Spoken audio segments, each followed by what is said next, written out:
Brisk, chilling air is calling, and out there we're free to run and jump and live so wildly.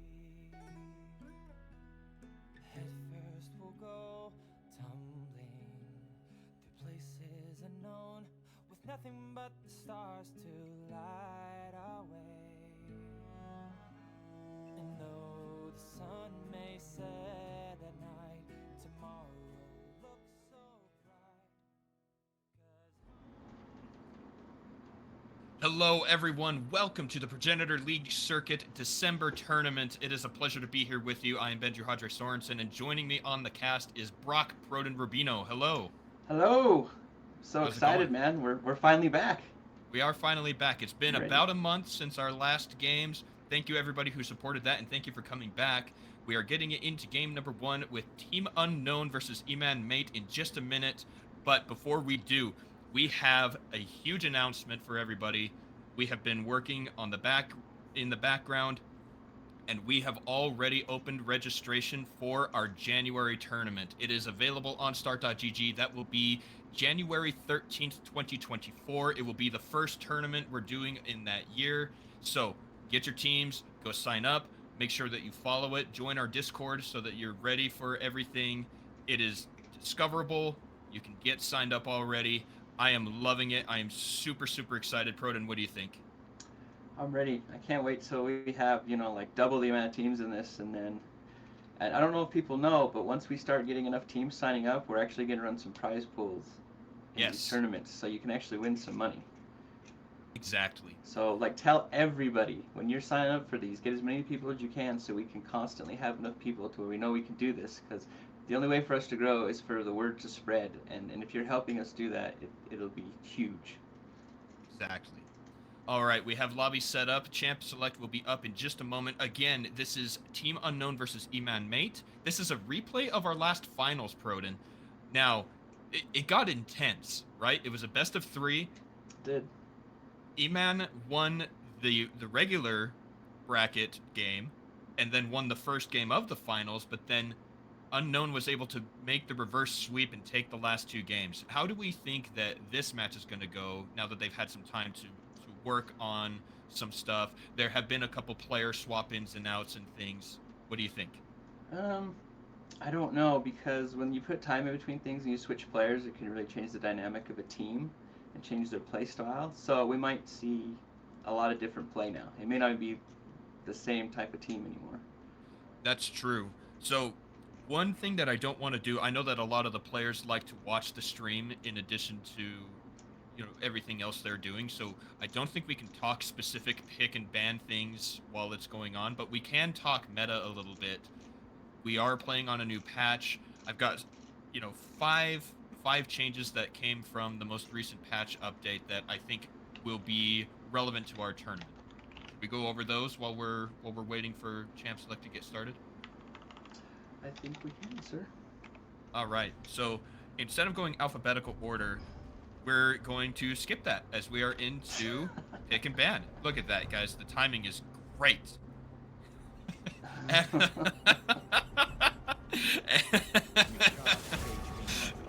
Guys in the chat, thank you so much for being interactive with us. I love it so much. I got that. We do have Elrond on the cast. He looks so good with that hair. Oh, why, thank you. Yeah. So Silas and Ashe immediately out the doors. I like that. I think Silas is a very powerful champion. He does so much. He's very strong, and the flexibility he has with the hijack ultimate is just really hard to deal with. So I respect the ban, absolutely. Yeah, especially depending on what you want to pick, you'd just be giving him the same ultimate. So if you've got, like, 3 really good ultimates, well, so does the other team. So, like, I know a lot of counter pick is, like, you pick Maokai and you pick Silas, so you both have that Maokai engage. So I think that's a really good ban to make sure the enemy team cannot have the same type of ultimates that you have, depending on how useful they are. Because some are totally not useful at all, but he could still Ashe's arrow, a lot of CC ults, a lot of things, and really change how the game is played. So the Singed ban is interesting to me. I don't think I've seen anybody ban Singed in a really long time. It must be a specific target at our top laner over on Eman Mate. But the one ban in here that makes 100% sense is that Taric. Yeah, Taric in the right hands is a really, really scary support with the immunity to damage, can't die, and the biggest skill expression on him is knowing exactly when to use that ultimate, and you can use it at the wrong time and totally lose a fight, or if you time it perfectly, the other team can just run you over and you don't even get to do any damage back to them. Especially when Unknown was able to use that to win the finals last time. It was the Taric Varus with, I believe it was Kiroro on the Taric and Calavir on the Varus. They were able to just destroy everything those last 2 games. So I really respect the ban there. The Malphite pick was interesting because when I was looking over the teams, I noticed that there was a lot of... Oh, no, yeah. I can't read, guys. I can't read. I don't know why I even try. A Malphite enthusiast, or enjoyer, yes, as people would say. Yeah, and that's what I was trying to say, is it made it through the draft, but I thought it was on the other team. I thought he was picking it away, but it's because I have Unknown written on the right of my page and E-Man on the left, so I got it confused. Either way. Yeah, I don't even see any Singed play on the team, so I'm wondering... maybe it's because it's strong into Malphite, right? He's able to just get that wave clear and hold them under turret. Magic damage dealers. But the Pantheon and the Veigar locked in. I wonder if either of those is going support, or do we have a jungler and a solo laner? You can play Pantheon top as well. I don't... Probably... He's not a super popular champion, but he is strong for what he can do. I'd assume that we might see it in... It could even be mid lane. But, yeah, he's got really good CC. If he's in the support, he can just point and click, CCs you. If you have a really good ADC that can follow up and deliver some damage, you can kind of one-shot people almost at level, 2. So you have to be really careful with that, with the point and click CCs. Those ones are super frustrating, because you can't dodge them.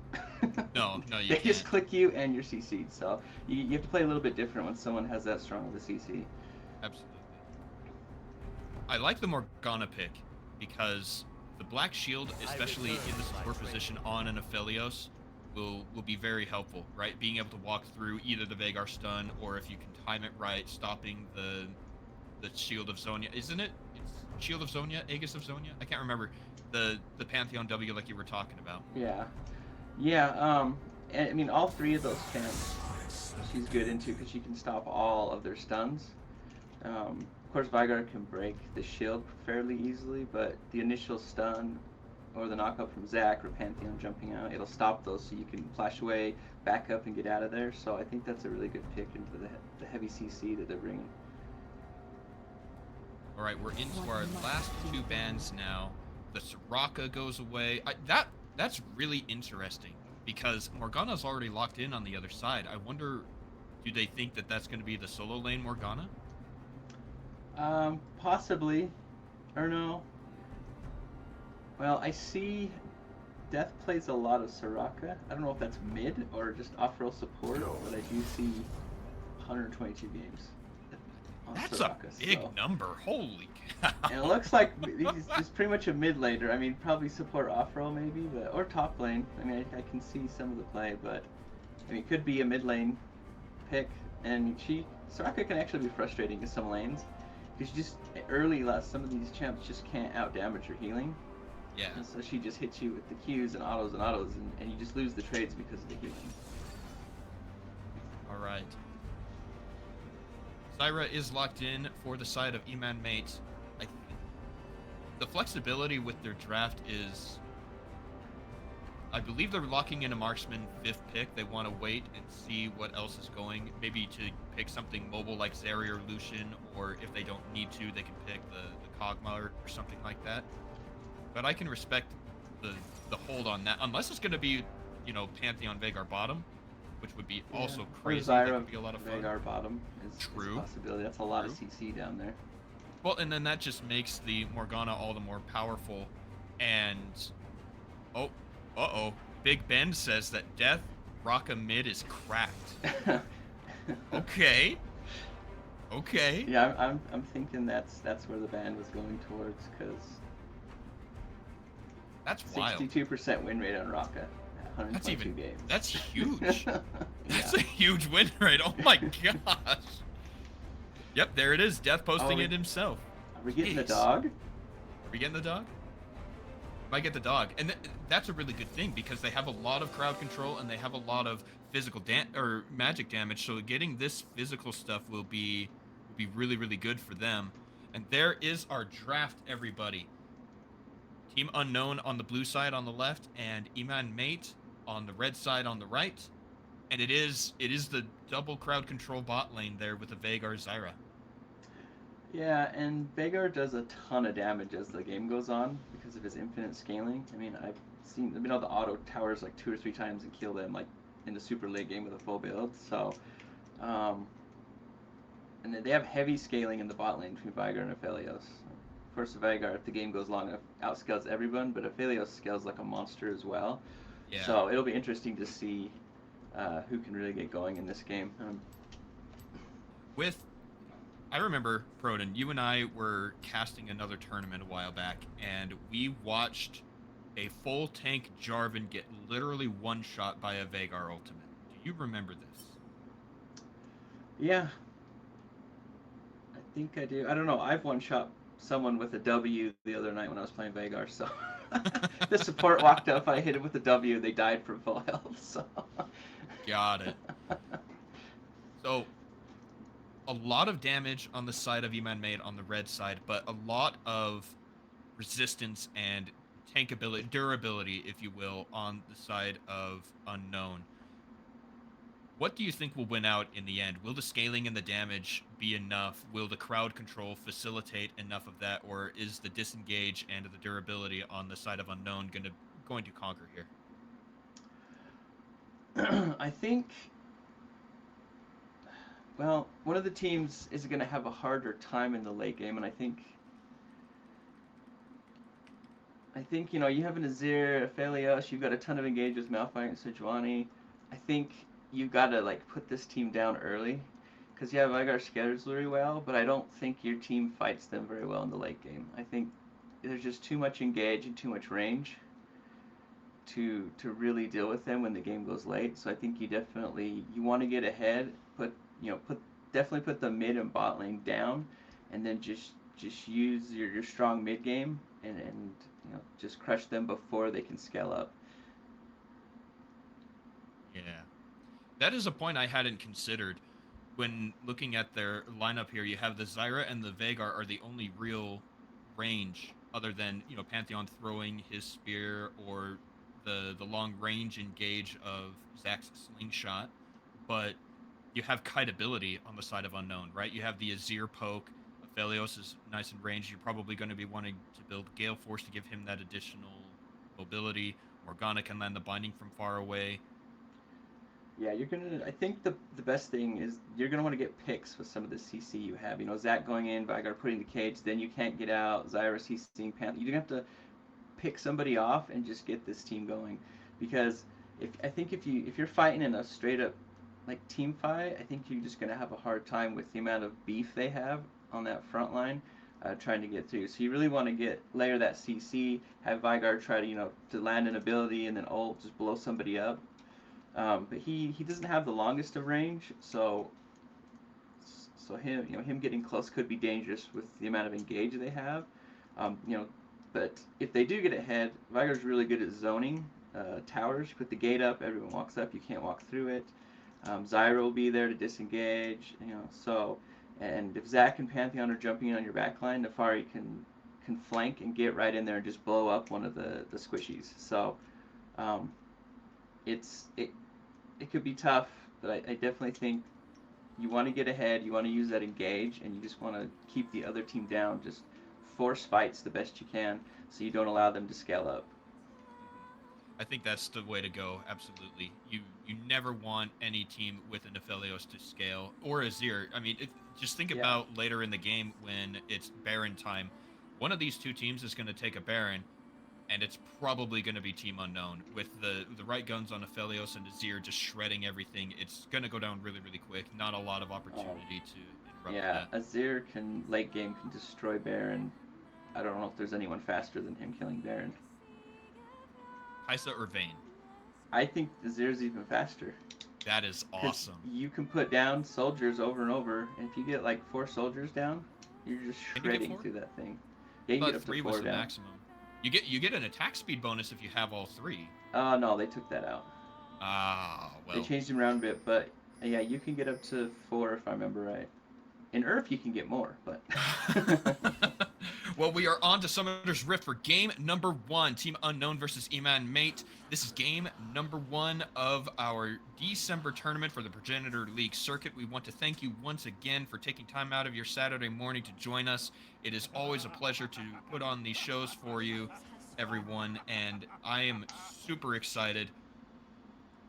I don't think we're going to have any shenanigans in the level 1. That wouldn't go so well. I mean, I think that you could actually with this team. I mean, you do have Morgana. They could invade. I don't think you'd want to invade from the other side, but I think with Morgana you could try to get a pick in there. But it's probably just safer not to at this point, because you really don't want the other side to get a kill on one of the carries. Yeah. Yeah, exactly. Okay. Typical start there with the red buffs. Just laning stuff going on. I don't think we'll get anything exciting for a little bit. No, it's going to be a little bit of poking in the mid lane.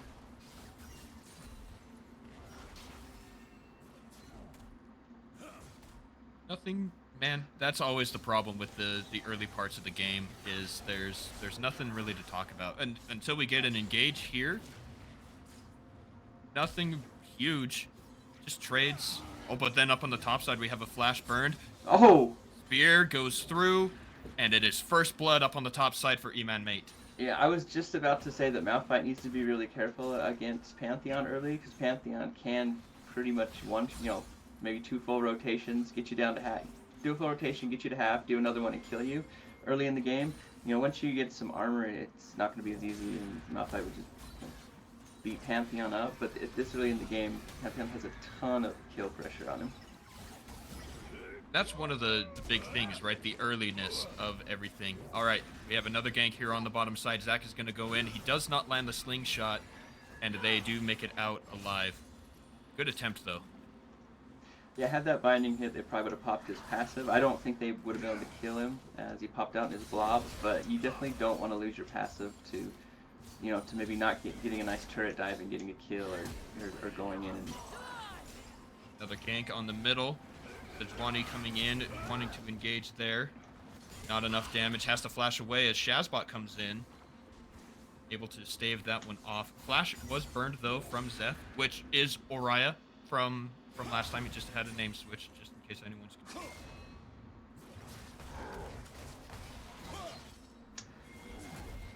See, there's a good malphite trade right there. Go in there, slap him, but you probably want to get out right afterwards. When his stun's down, try to get in. Oh, he's Another fight here in the middle. Shazbot is probably going to go into the passive. He makes it out until, for now, Kodo Draco in some trouble as Zeth goes in to fight him in the jungle. And he does go down. Zeth picks up the kill.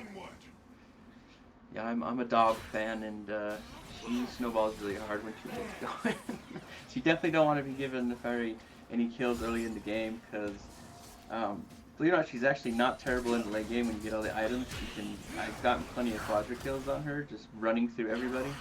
Ooh, nice jump away there from death as the roam comes in from Chime Bar Torture. All flashes are both down mid, no flashes anywhere but bot lane has 2 flashes. Yeah, so Aphelios has no flash, mid has no flash, top, so you can probably get some good ganks with Zac if you go to any of these lanes right now. I'd probably try to hit mid again, get Neferi snowballing through. Don't let the Zeus scale up, keep him down. Gotta be able to get ahead like we were talking about. Level 4, that's the stun down onto the Azir, but they are going to pick up the kill. Bear comes in and takes that one with the cheese wheel. Nice roam down from him to protect in the jungle. Yeah, that's really good for Bear. He gets back into the game after that kill, so you can do that tanky point where Pantheon can't really threaten him anymore. Now, I was going to say that we're not seeing a whole lot of action down in the bottom side. Everything's pretty calm considering the lane matchup, but the potions difference is actually what I'm looking at here. Calavir is out of them while Asian Dia, I just now saw that name, that's fun. He has it, he still has his, nope, just chugged it. Wanting to stay in as long as possible, get the best back he can. Nice dodge there from the Dark Binding.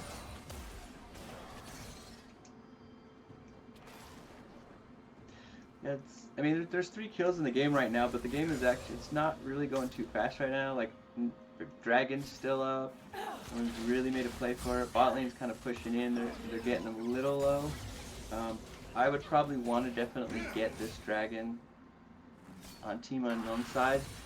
You have 2 big tanks. They're gonna, being able to have better stats, be able to tank all this damage, especially if Igor, starts to scale a little bit. You want to be able to take his burst and not just get blown up right away. So I think probably prioritizing some dragons, get the bottom lane push, gonna get him pushed out of lane, and then try to take the dragon with your higher DPS in the bot lane. Yeah, and that's one of the big things why bot lane has the duo lane, right? You want it in close proximity to the Drake. You want to be able to take those every time you can. And when you have such a zoning tool like the baby cage from the Vhagar, it just makes it all the easier. Yeah, and you definitely don't want to try to take that dragon with the CC they have there. If Zac gets a knockup, Igor can put his baby gate down, and then you can kind of burst out whoever gets trapped if it's a squishy. You do have the Morgana show, but you don't. But you want to be, saving that for specific times and when they hard engage you, not necessarily when they're just looking for some soft CC. Right, this might be some trouble here for Calavir. He's able to dodge out all the damage, and we're just waiting. Just waiting and watching. Another gank in the middle lane. Doesn't go anywhere. Shazbot still has his passive if I'm reading that right. No, it's gone. Yeah, it has a really long cooldown, so I'm not sure if it is up yet. But he'll want to play a little safer. See, I like the dragon take right here. Get him pushed in, start this dragon, zone him out with Morgana. Nice binding. Oh, looks like they're going to get this one. We got it wrong. So Team Unknown does secure the Drake. And they're chasing after E-Man. Nothing else will really happen there. Yeah, I really do like that play, going for the dragon right there. Get that bottom push in, immediately go over, start it up and go over and help. You have the higher DPS. It's going to be really hard for them to get that dragon from you. Really good play right there to start the dragon stacking. We have a Pantheon in the bottom side. Are we going to see a fight here? No, he is going to back off. Nothing to really go for at that point. but everything looking pretty good. Still only those 3 kills. Even gold. No turrets have been pushed yet. I don't think we've even lost some plates. No, we do have level 6 for Vigar, or Agent and Undead. Okay, bottom lanes are both now level 6, so we might see some plays here soon with all the ultimates up. A gank up here in the top side. It is turning into a 2v2. A nice flash from Bear, getting him out. Do we see the roam from Nefiri? No. Pushed underneath the turret, but another slingshot jumping in, interrupted by the Arctic Assault. Well done there by Nice Kodo play, Draco. Kodo. Yeah, it was really good. More fights here on the bottom side, just poking a little bit here and there. Yeah, just poking and farming in the bot lane. No one's really tried to go for an all-in or a kill at this moment. Mid lane still, Nefari does have a bit of a lead in the mid lane. It's nothing insurmountable, but Azir just trying to do his best to farm up, scale up, keep Nefari at range. Azir can, if Nefari all-ins Azir now, he can actually, push him back now, so it's not quite as scary as it was pre-6. And so you have to be really careful when you're all-inning Azir, because you get shoved under a turret or pushed over into, like a Sejuani gank, so that the dynamic of the lane changes a bit right now. I want to talk about our CS numbers because there aren't huge leads anywhere. You got the 10 in the mid lane, but like look at mid lane in general and bottom lane. Oh, never mind. We have an all in there from Bear. Chime is able to stave off a little bit of the damage, but Bear gets the solo kill. Revenge for the first blood. Yeah, see, Malphite just needs to scale to that point where Pantheon's damage just really isn't scary anymore, and he took advantage of it right there and just blew him up with the full combo. I love it. What we like to see. And an interesting choice there. The Sheen means that we're going Frostfire Gauntlet on the Malphite. I think that's a good item, especially in the lane matchup against the Pantheon and the damage that Nefiri's going to be doing. Oh, yeah, I like that a lot. I like it too, because if you do ult in and you get that first auto attack on someone, well, now everyone's slow, so it's really hard if you survive the Malphite engage to get out before the rest of the team can engage on. Speaking of engage, we have 4v4 on the bottom side. A lot of damage already down onto Eman Mate, but they pick up the first kill. Passive on the Zac is in. Another root there. Zeth picks up the kill onto Death. It is a 1-for-2. Make that a 3-for-1, and Eman Mate are up really, really far in this fight. Calavir wants to keep going in. He has the long range of the Calibrum, but he does not have the damage. Zeth goes on a killing spree on the Nefiri. Wow. Vigar barely lived there. I don't know how much health he has, and it wasn't much. Oh, and now Nefari has 3 kills, so it's going to be really scary for Aphelios or Azir, who gets caught out by Nefari. He pretty much can just one-shot you at this point and take you right out. So you're going to need to really play safe and ward your flanks. She has a ton of burst damage you can engage from a pretty decent range. I just got word from production. It was single-digit health on the Veigar. Single-digit. That's crazy. All right, Rift Herald is summoned. Not just taken, summoned in the middle lane. We're finally going to get some plate gold here onto Kodo, Draco, and Death. They're going to like that. Another engage in the jungle, but Blast Cone will keep Kodo safe. And that wasn't as impressive a combo from the Nefiri as I was hoping. The completed Hydra already at 14 stacks. Shazbot wants to go in. Doesn't go any further than that. Kiroro lands the binding, and they're going to disengage. That is 0 damage. That was that was big on Shazbot. And it's going to get worse when he completes an item. Yeah, Nefari, when you don't go armor pin or early, or lethality, early, your damage isn't quite as high with your combo, but the ability to shrug off the poke with the build Nefari's going right now is going to help heal off the wave. Your Q's going to proc the AoE, so you can clear the waves real fast against Azir, which Azir pretty much just wants to shove that wave on you, but when having the Ravenous Hydra makes it a lot easier to deal with that, and you can heal up from the poke afterwards.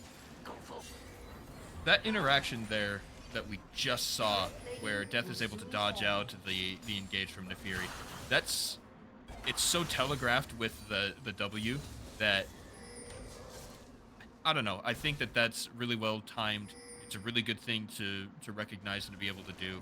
But at that point, what do you do as Zeth if you want to fight? Because you're always going to end up underneath the turret exactly like that. And especially with Kodo Draco on the engage here, Zeth is going to need to be careful. But because of the dashes, ooh, it still lands the Arctic Assault. No, the prison, rather. Zeth is healing a lot. Very mobile. We need to see the roam down. Gonna get slowed by the honey fruit, but he's doing quite a lot of damage. It's not enough. Shutdown gold over to Death. That is huge for Death. That's going to really get Death back into this battle here. Be able to get that first item a lot quicker. Be able to pump out more DPS. You know, it was pretty far behind, but getting that much gold on that shutdown, that's a great place for that to go, and I'm glad they got it onto Azir so he could kind of get back into this. Nice Dragon Steal from the bottom side of Eman Mate. They know there's no ultimate, and they had a lot of chasing up on the top side. Is this the fight, though? Let's bounce goes Shazbot.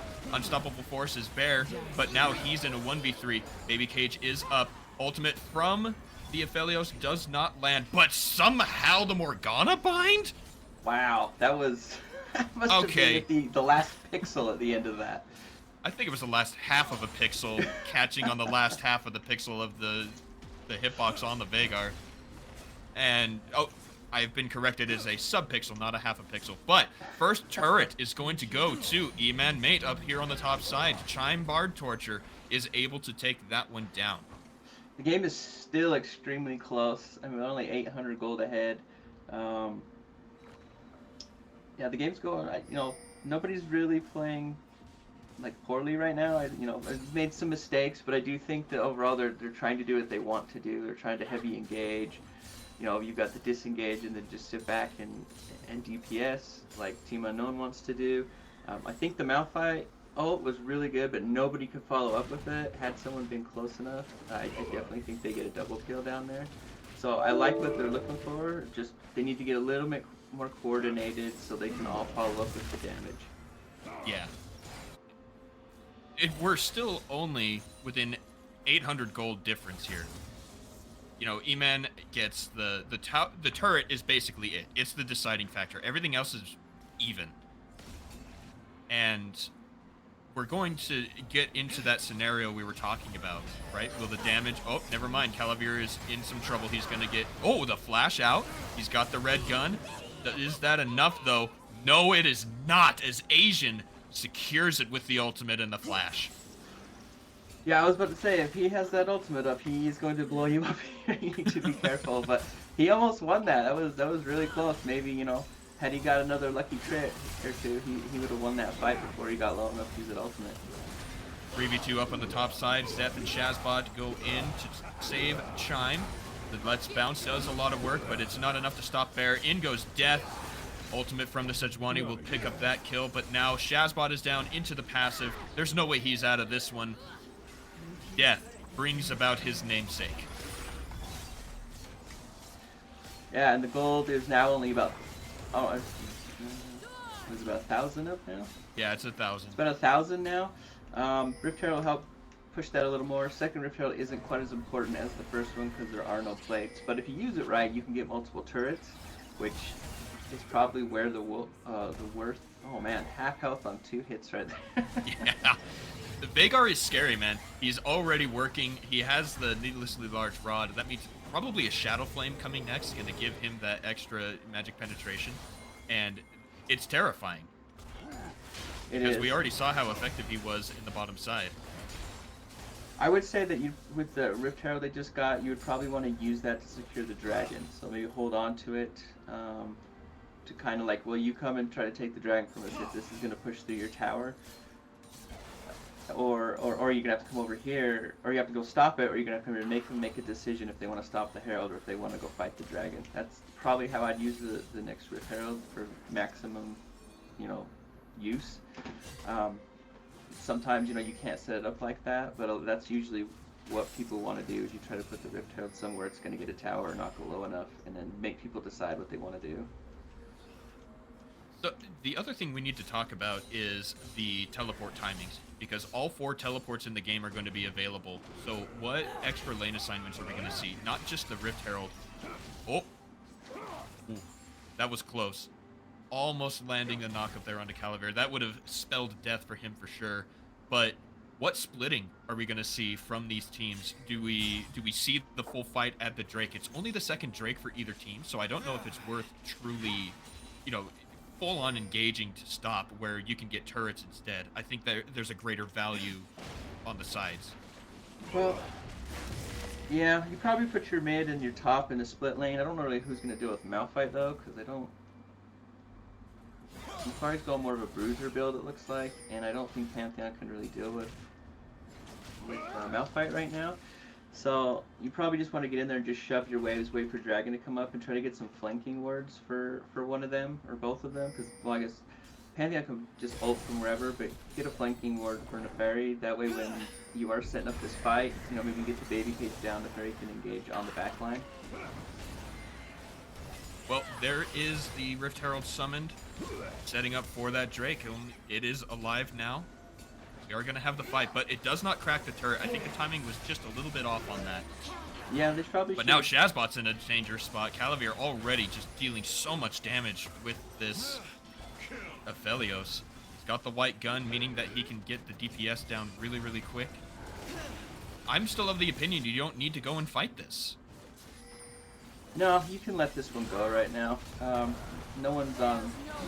Oh, but the engage comes in from Team Unknown. All of the crowd control shut down Asian. He is out. Undead Strider also out. Big swing here for Team Unknown. They get 2 kills very easily, I might add, and they secure themselves a second Drake. Without those players, they might even be able to give the shove and take the mid turret. I really like the target that they engaged on right there, because Vigar is the one that's really the threat on this. You take him out, it's really hard for them to do anything against your team. A lot of damage there. Shazbot cannot engage that way. As long as Arctic Assault is up from Kodo Draco, he can't slingshot. It's so unfortunate. Let's see, Baron is up right now. It doesn't look like anyone wants to go for it at the moment. I think it would be a good time to go for it if they wanted to, but it looks like they're just probably going to push waves, go back and buy. You do have to be really careful at this point into the game though if you do get a pick on a jungler or someone, because of how fast Team Unknown can burn down the Baron. Like you can't be leaving them in a position to be able to rotate over the Baron really fast, or you'll lose it before you have a chance to get back over there. So they really need to find a pick, probably a Aphelios or Azir. You have to pretty much kill both of them if you want to win fights right now. The way they killed, Team Unknown had killed Vigar to win the Dragon. I mean, you've got to pick off those threats. And really they're only a one threat team with just Vigar. I mean, Neferi is fed, can do a lot, but it's really hard for her to get in the back line with all the CCs, so you really need Vigar to stay alive and be able to pump out the damage and keep him up. So it'll be interesting to see if they're going to be able to play that style and maybe get a pick on these carries really quick, get some CC on them, because they're going to have to burst them out really quick if they want a chance to win these fights.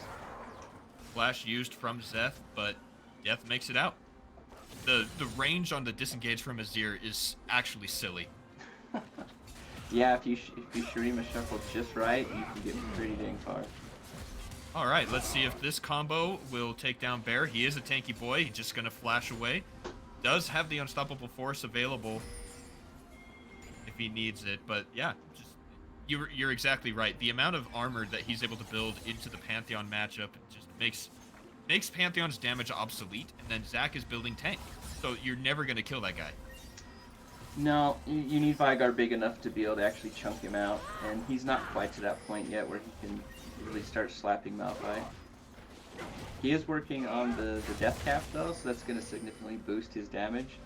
You might be able to see some real damage coming out of him after that towards the tanks, but it's rough. You've got to really play that comp by picking people off, or disengage and re-engaging on them, because you can't let Azir and Aphelios sit in auto attack, because they're gonna melt Zac at this point. Yeah.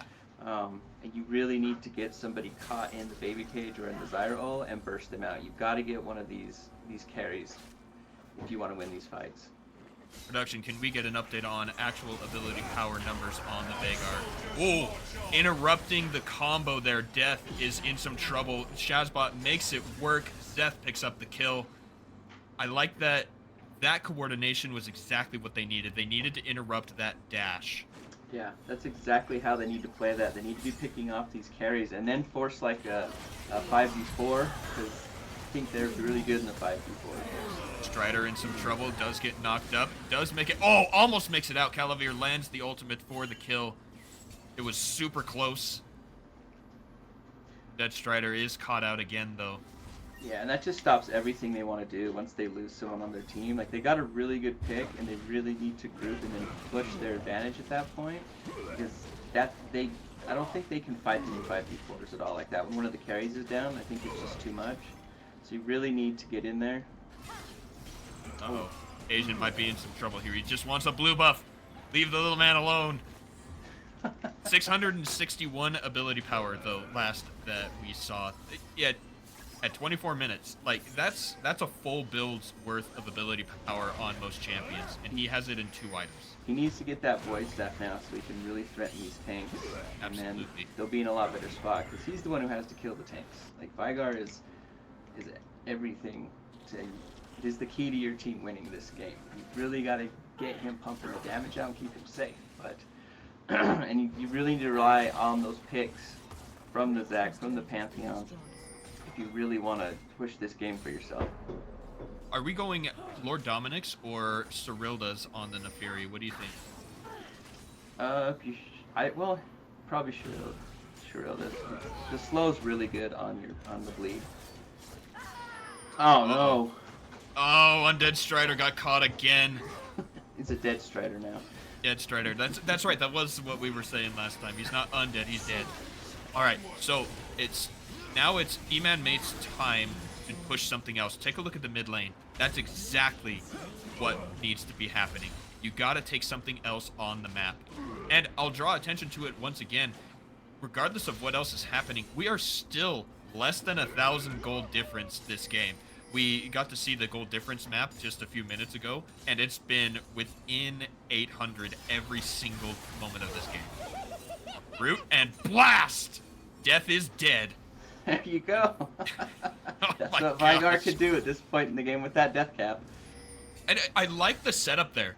He had vision with the minions. He throws out the Everfrost and just makes it so that Azir can't move. I love it right here in the chat. We have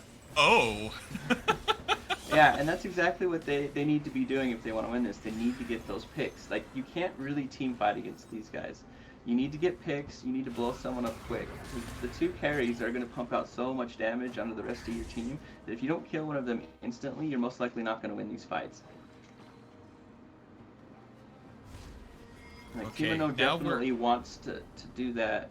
2 frontliners up front and the DPS just slamming damage out from behind, where you need... I cannot say their team name. Eminent. E-Man. Just call him E-Man. You need E-Man to get that pick, blow somebody out, then re-engage on the team. Like, you can't fight front to back, but then it's the differences in the comms. So I actually want to say that we've had reduced aggression from these teams because of the last time that they met up.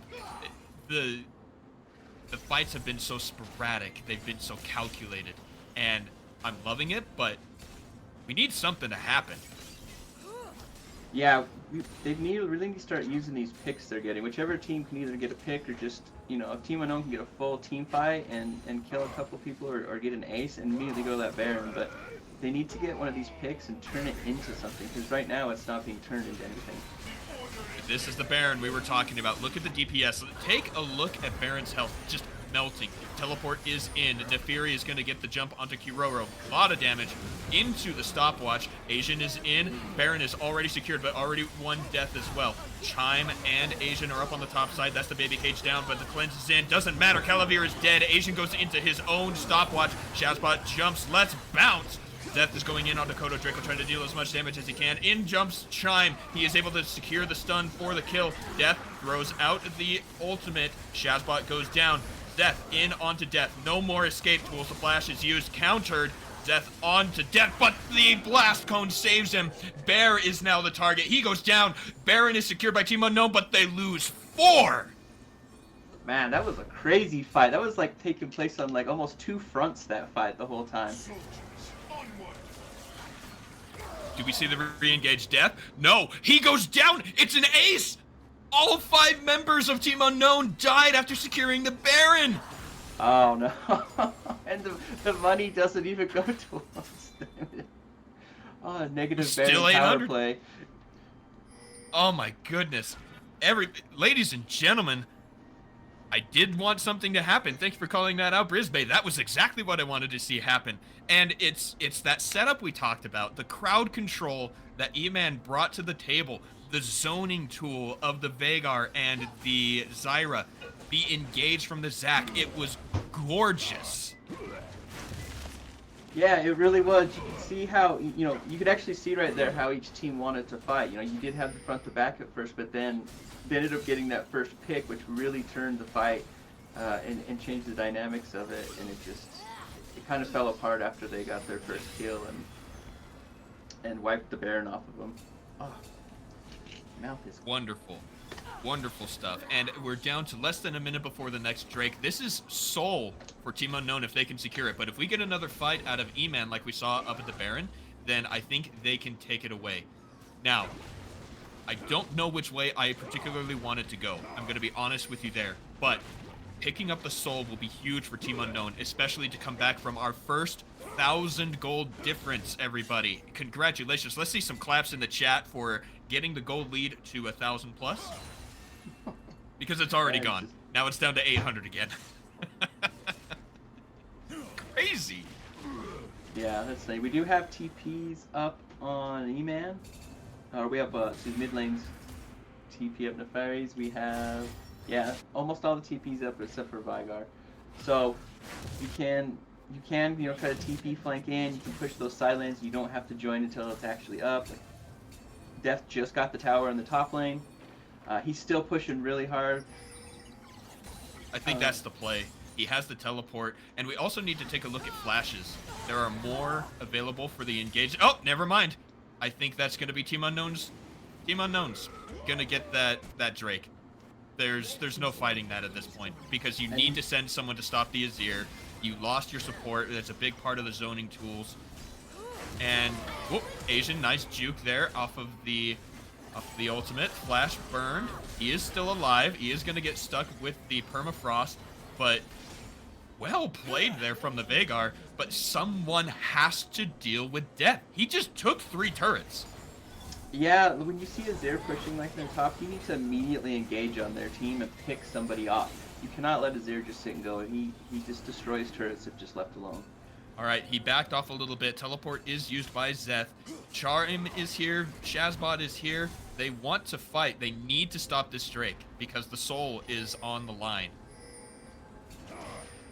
I'm not sure if I like Vygar's build right now because you can't really hurt the tanks at this point. You really needed that Void Staff to be able to get through those guys because you're the only one that can really put some damage on them from range. Zon uses fine. I probably would have stopped with a stopwatch and went for the Void Staff after that. You've got to be able to slow these guys down. You don't have DPS on this team. Here is the fight. It's coming in. Shazbot is going to fly over the top. Do they get the steal? He does! He takes the Chemtech Drake. He's able to stop the soul from stacking. Shazbot is not even in danger as he is tanky. The fight isn't even here. Kodo Draco in some trouble. Does get the Arctic Assault over the wall. Damage down onto Shazbot. A lot of it. The Azir had him while the binding was in. Kodo Draco almost goes down to the full combo of Asian. Time. Jumping in. And almost finds Kodo Draco. Uses the Scryer's Bloom. Realizes he cannot pick up that kill. Too much around the sides. There we go. Oh! That spear almost landed. Holy cow.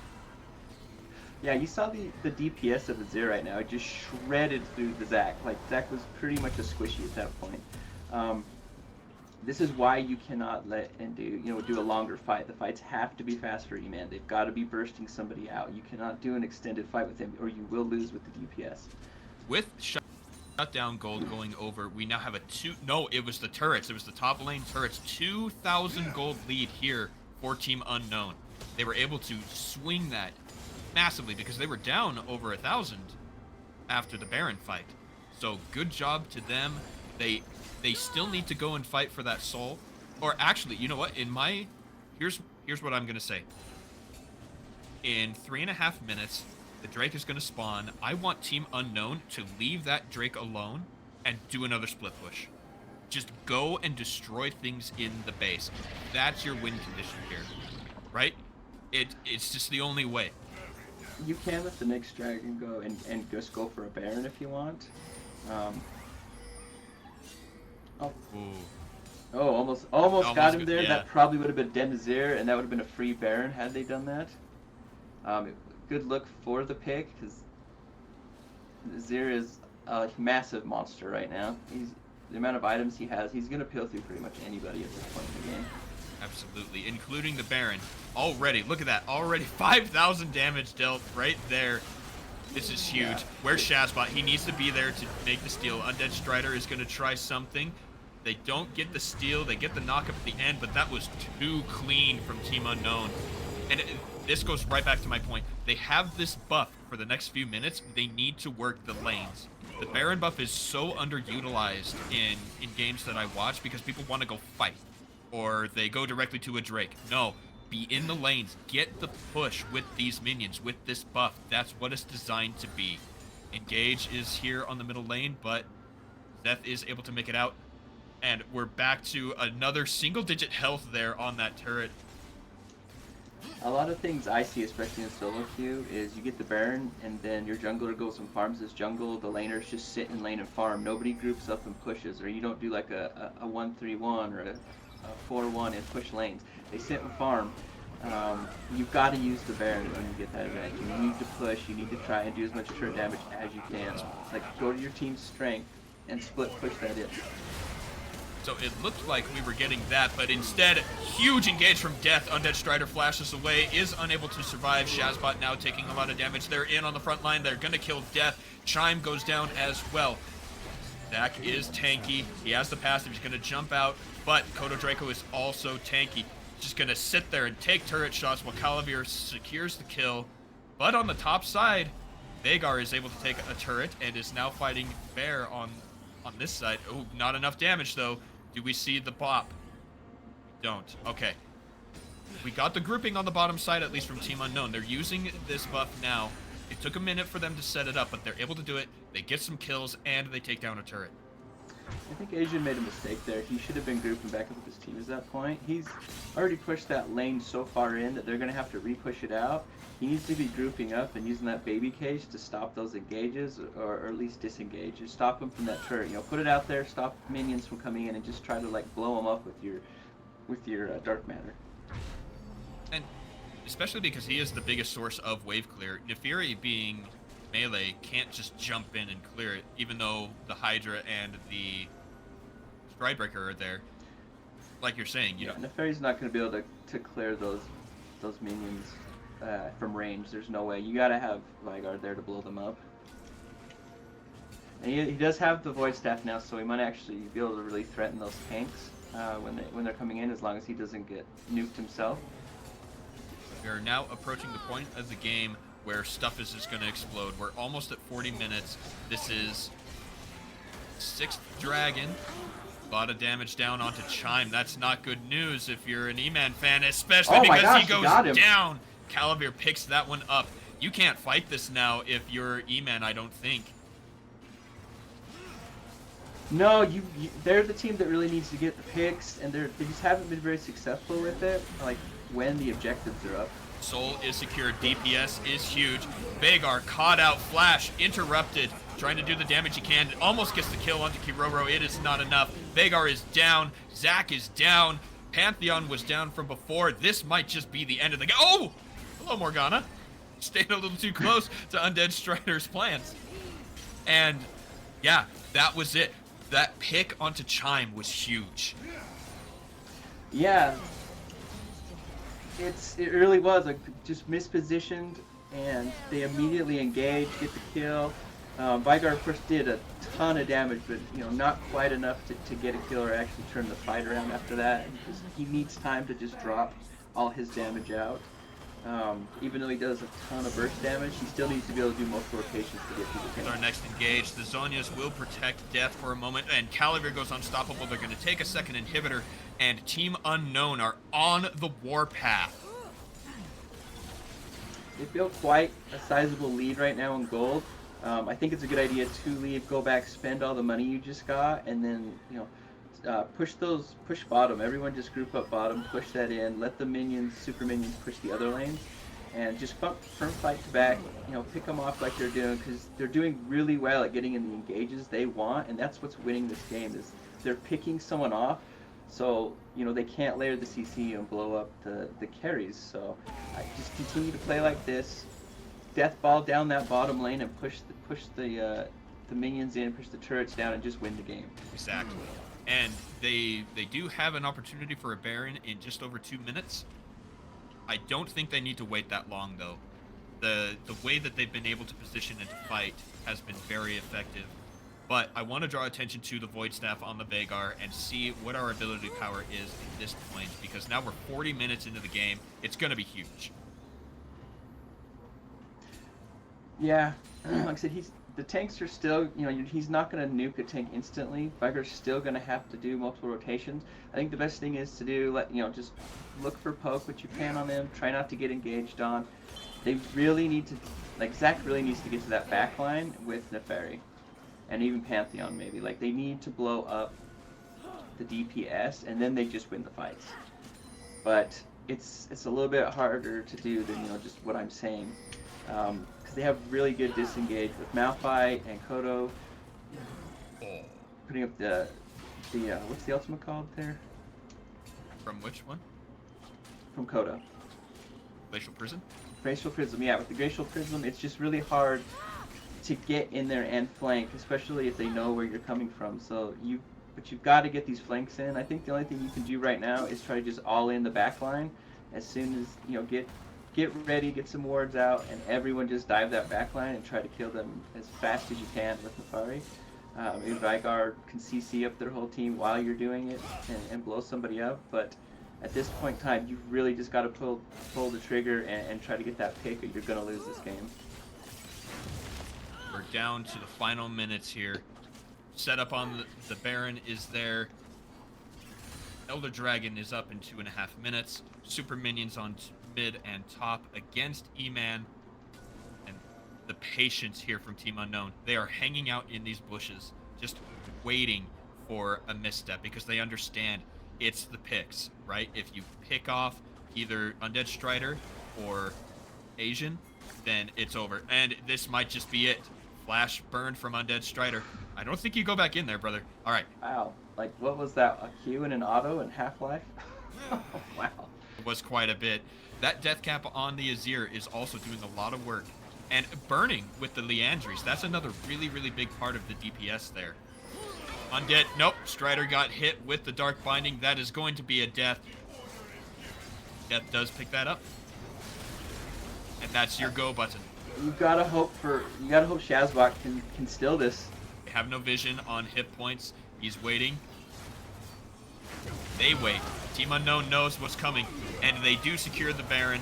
Shazbot's in some trouble. Let's bounce to try and do something, but that's going to be the end of the game, Proton. They get the Baron, they get the picks, and now they have all 5 members. They have the super minions. You just rush up mid lane and end this. Oh my. Woo. Oh my. Kiroro does make it out. That was close. Yeah, just get your super minions pushed in, use your Baron, shove in, just take the turrets. You don't even need to rush. You don't even have to get a pick if you want. You've got enough damage, you'll just melt these turrets real quick. And when you've got 2 super tanks and mega DPS out of your 2 carries, you can be patient, just like you're saying. Death might be in some trouble. He gets stunned up, goes into the Zhonya's form. Death now getting knocked up by the Malphite. Damage underneath the turrets. Death is still barely alive. Kodo Draco makes it out. Pantheon is getting knocked back. Kodo Draco gets the kill onto Chime. It's a 1-2 for 0. No, Shazbot is still dead from before. Kiroro gets the kill onto Undead Strider. Asian has no flash. He throws onto Baby Cage, trying to do what he can. The wave clear from Zeth and Asian is probably not going to be enough. Shazbot comes in, wants to help get the kill onto Death. Let's Bounce is already back up. He's jumping on him, dealing as much damage as he can. Nice shield there from the shifting sands. Asian goes down. Turrets are down. Nexus is, I want to say down, but no, they're going to go pick up the kill onto Zeth. There it goes. There it is. And game number 1 goes over to our previous champions, Team Unknown, in game number 1 of our December tournament. Wow, what a crazy game. It was. I loved the back and forth. Right? It was so close. That was really fun to watch.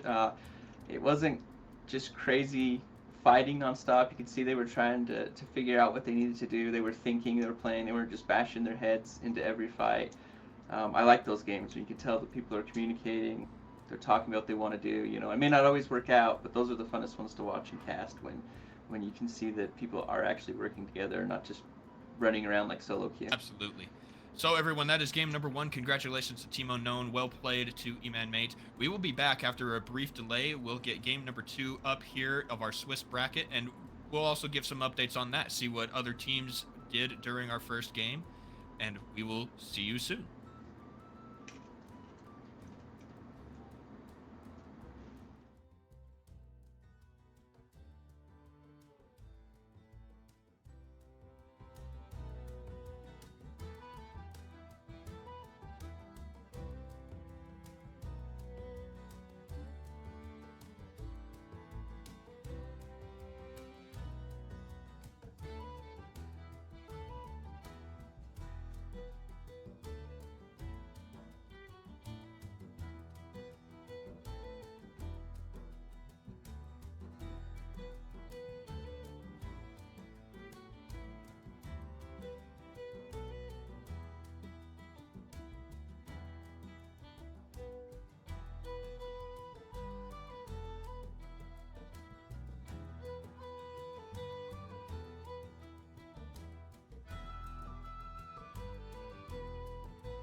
This city never sleeps, chemically brought down on its knees. With every breath that I breathe, clenched fists and gritting teeth. Tonight the energy flowing in me is waiting for release. Thunder beneath my feet, a sight you won't believe. Until the dawn, the darkness falls, and I lose control. I feel it in my bones, a spark to lead us through the shadows. Can I fight the way before me? Coursing through my soul, a road to guide us through the sorrow. Can I calm this storm inside me? This electricity, a part of me that's under pressure. Charged up, my fuse igniting, a sight you wanna see. I'm outside, pointing to the sky, gonna make the earth shake, 'cause you can't contain me. Voltage bursts through the black of my eyes, put my finger on the trigger and I'll shock you, baby. Against the odds, until the dawn, the darkness falls, and I lose control.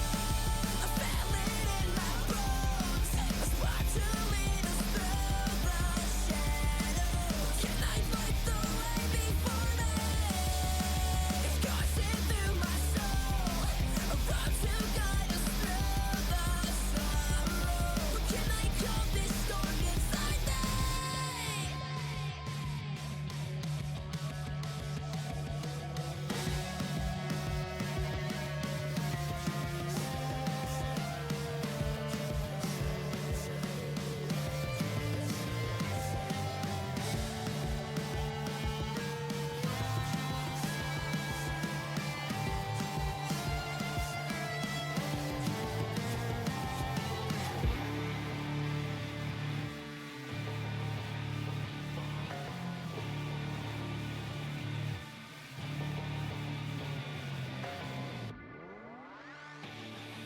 I feel it in my bones, a spark to lead us through the shadows. Can I fight the way before me?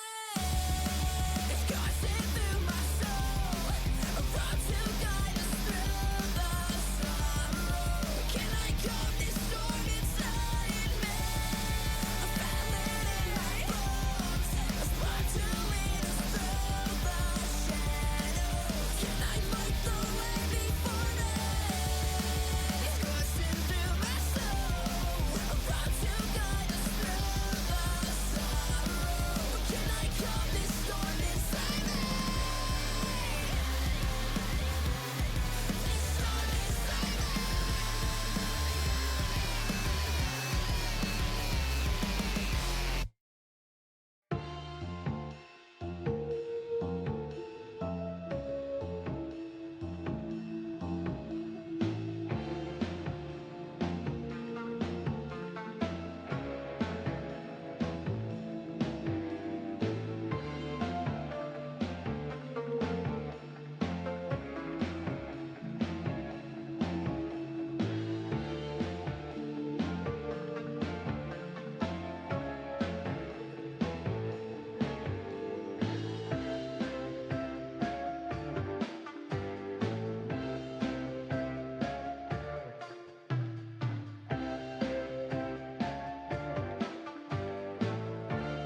Welcome back, everybody. Thank you for being patient with us as we get in between our games. This is the Progenitor League Circuit December Series. I am Benji Hodger Sorensen. With me on the cast is still Brock Proden Rubino. Hello, Proden. Hello, we're back. Ready for We an are exciting back. game 2, I bet. Absolutely. All right. So before we go into Champ Select, we already have our lobby built, but I want to give a quick update. We watched Team Unknown beat E-Man Mate, but I want to give the bracket update. We had Wahali Bismillah have their victory, and Washed Up OGG. Excuse me, Washed Up OGs. I'm used to saying op.gg when we're talking about these things, but they also had their victory. So that means that Team Unknown, Wallahi Bismillah, and Washed Up OGs have their victories. Team Legolanders, E-Man Mate, and Don't Gake Bot did lose their first games. But it is just the first round that is done. We're into game number 2. We will be watching, I just saw this, it's going to be Legolanders and Don't Gake Bot, I believe. Yeah, I'm correct. Awesome. I remembered. All right, so when we're looking at these teams, they're both new to us, Pro. Both of these teams are new to us, and I like that because it gives us more chance to speculate, right? We don't know what to expect in Champion Select. We don't know what to expect in terms of play style, and I personally really like that. I like being surprised. Pardon me. I like having new experiences. What about you? Yeah, I do too, because they could bring a totally different play style than what we've seen before, you know? So it's always nice, you know, maybe someone busts out a Teemo that you're not expecting. Probably not, but...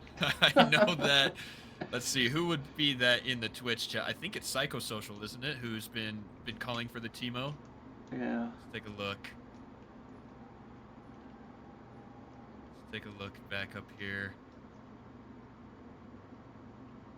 Yep, Psychosocial will definitely like to see that. By the way, I'm with Level 1 Bidoof. Love me some Psychosocial. It's one of my favorite songs. So good. So good. Are you familiar with that? It's a Slipknot song called Psychosocial.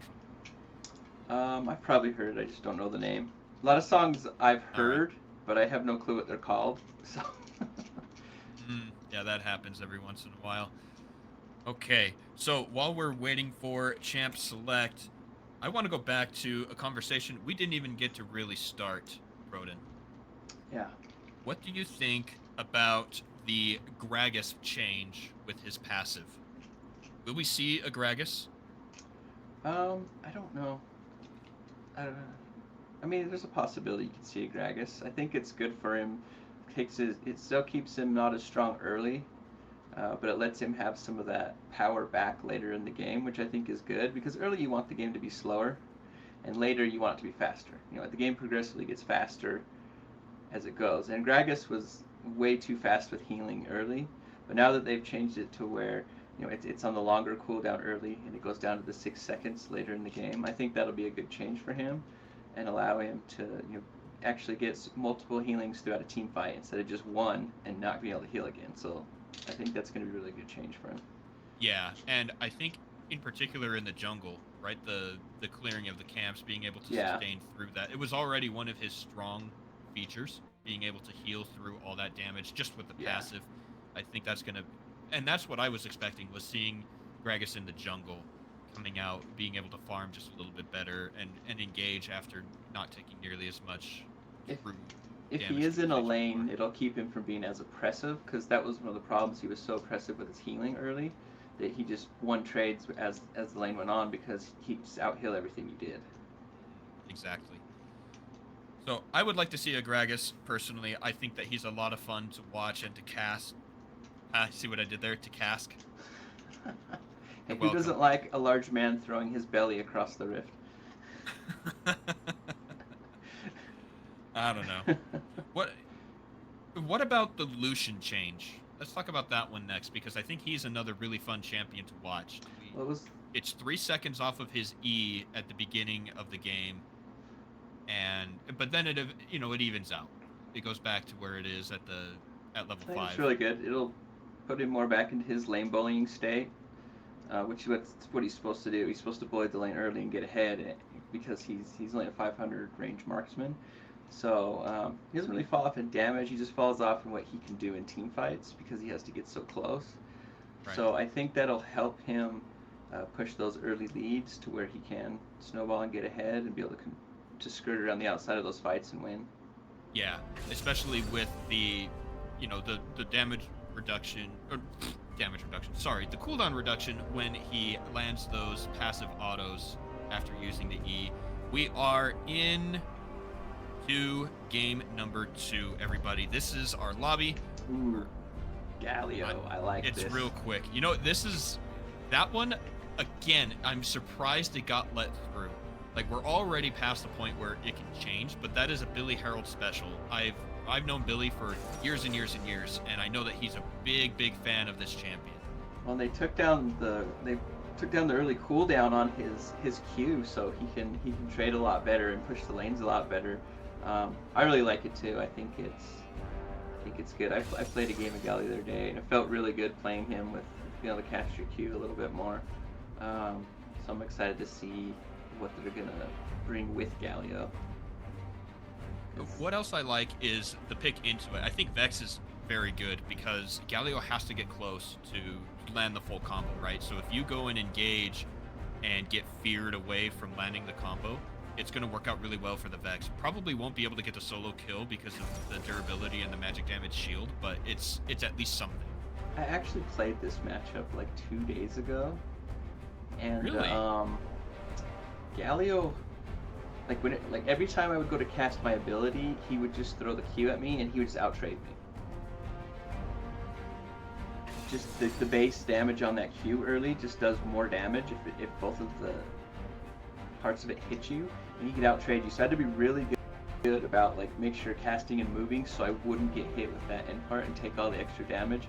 And even though you have the fear and the shield, he can still get in there on you and put enough damage on you to make you not want to take those type of trades. All right. You have to be really careful early with Vex on him and so you don't get behind. I think that there was a mistake in the draft because what we're seeing on the red side is don't gank bot. All right, so we have Lego Landers on blue side on the left, and then don't gank bot red on the right.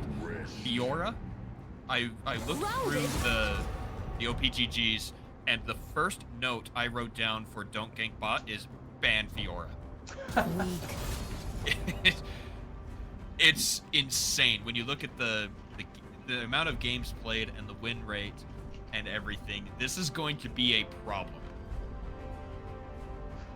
I mean, maybe Amazing Pasta has a pick. Doesn't mind to bring into the Fiora.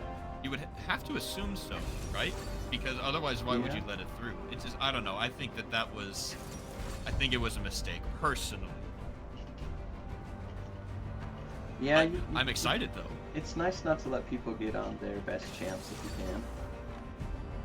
Okay, I do like the Renekton though.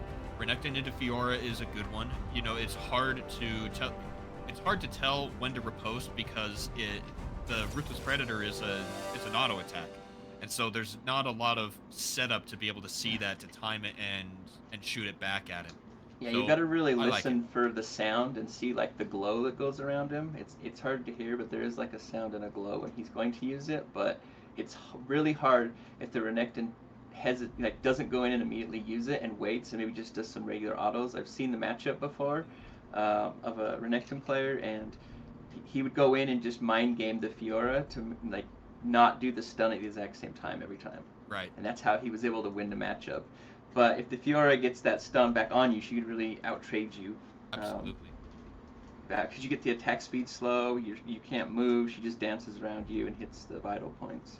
The other important thing about that is Renekton builds health, right? He builds Black Cleaver, he builds Sterak's Gauge, all these HP items, and so the true damage from the vitals is the damage is gonna ramp up because you're just adding more health, and that's what his ultimate gives him too, is just more health, and so it's tough. Not much you can do against Fiora's ult, even if you're a tank. It does just pure health % damage. So True damage, I should say. We'll get into matchups real quick, but I just want to throw this out here, and feel free to disagree with me in chat, but also please agree with me that percent max health true damage needs to not be a thing. Because that's what true damage is, right? The way to beat true damage is to have health. And so when you negate the whole purpose of it existing, then it's a worthless stat. Well, it helps against some of her damage. I mean, if her ult's not up, she can't do as much damage to you. She kind of, if you're a big tank, she really needs her ult to be able to melt you down, because it's situational when she gets to use it. So that's kind of how she's balanced around. Yeah. I mean, yeah, you can hit the vital points and dance around, but the ult just does so much more damage that, I mean, and that's, I don't know. I have two minds of that. I kind of feel like sometimes it isn't great, but if you keep it balanced, that it's all right. But yeah, I think there are too many sources of it, but I won't go fully down that path. We'll start a podcast about things like that, and we'll use it as another form of entertainment on our channels and things. But until then, we got the lovers duo in the bottom lane. The Xayah Rakan locked in there over for don't gank bot. Do you think they should gank bot because of it? Yeah, definitely. You should still gank bot. And I got it wrong. It's not the lovers duo, it's the lovers lane. That way we get the alliteration in there. And yeah, I love that combo. Ever since Xayah and Rakan were released, I think that they have been a wonderful combo to see. Just the interactions between the two champions, not just the back, but the fact that Rakan gains the W from Xayah, and he gets the extended leap range and such. It's so much fun to see them. It's balanced well enough that nobody feels it's overpowered. Yes. Right? Like there's a little bit of a power gain when them two are in the same lane or the same game, but you don't feel like you're being cheated. And I like oh, Rakan can be on the other side of the map and dash back to Xayah or something like that. It really feels like it sometimes, right? Because it is a significant difference. Yeah. But it's not. But it feels too much. fair. It does. Which there are some things in the game that maybe are fair, but they don't feel fair. Right. And you and I were kind of talking about that earlier, and when we get in between games again, we can talk about that. But I do really like things that, like you say, feel fair, right? Because that's all we're looking for, right? We're trying to play a game, have a good time, so you want it to feel good on either side of the exchange. Yeah. It's like Yone has a low win rate, right?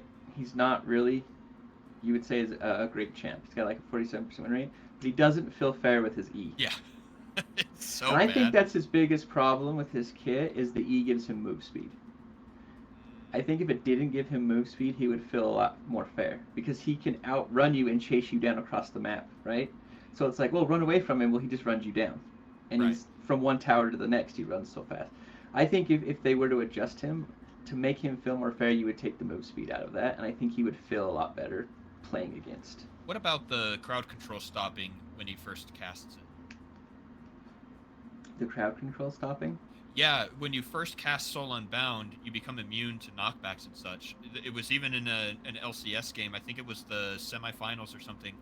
An Azir wall was cast at the Yone, and he just eat through it. Oh, okay.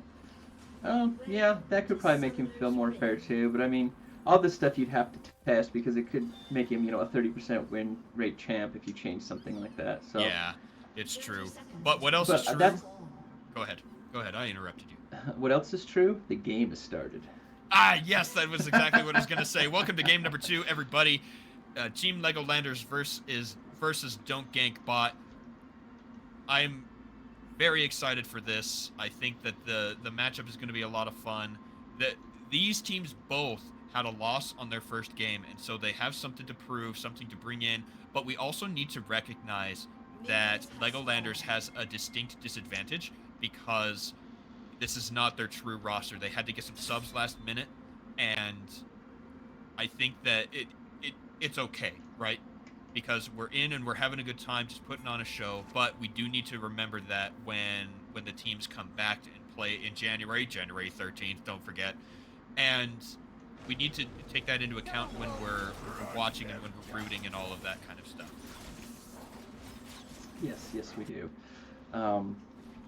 So, first Nocturne ult, where do you think he should go, based if the game's even?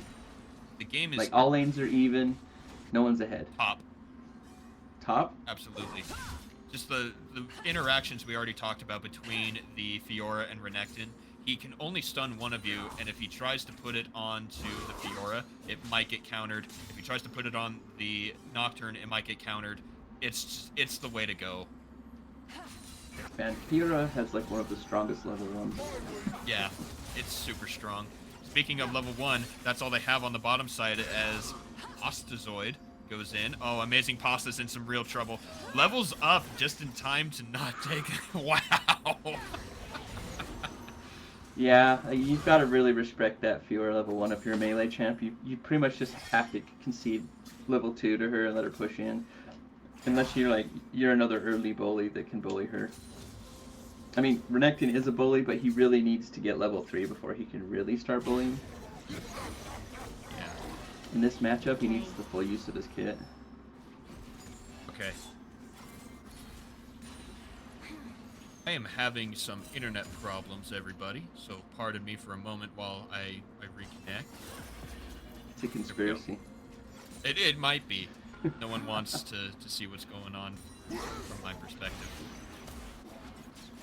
Yeah, even though bottom lane got that early level 2, it looks like they pretty much evened it out. The CS is the same. Another engage here. Ignite is down. Ostazoid is able to jump, but flashes are in. First blood on Please no e-girl support. But now we're in some trouble here. Candy Bar might be down, and there it is. 2 kills on the bottom side for Team Legolanders.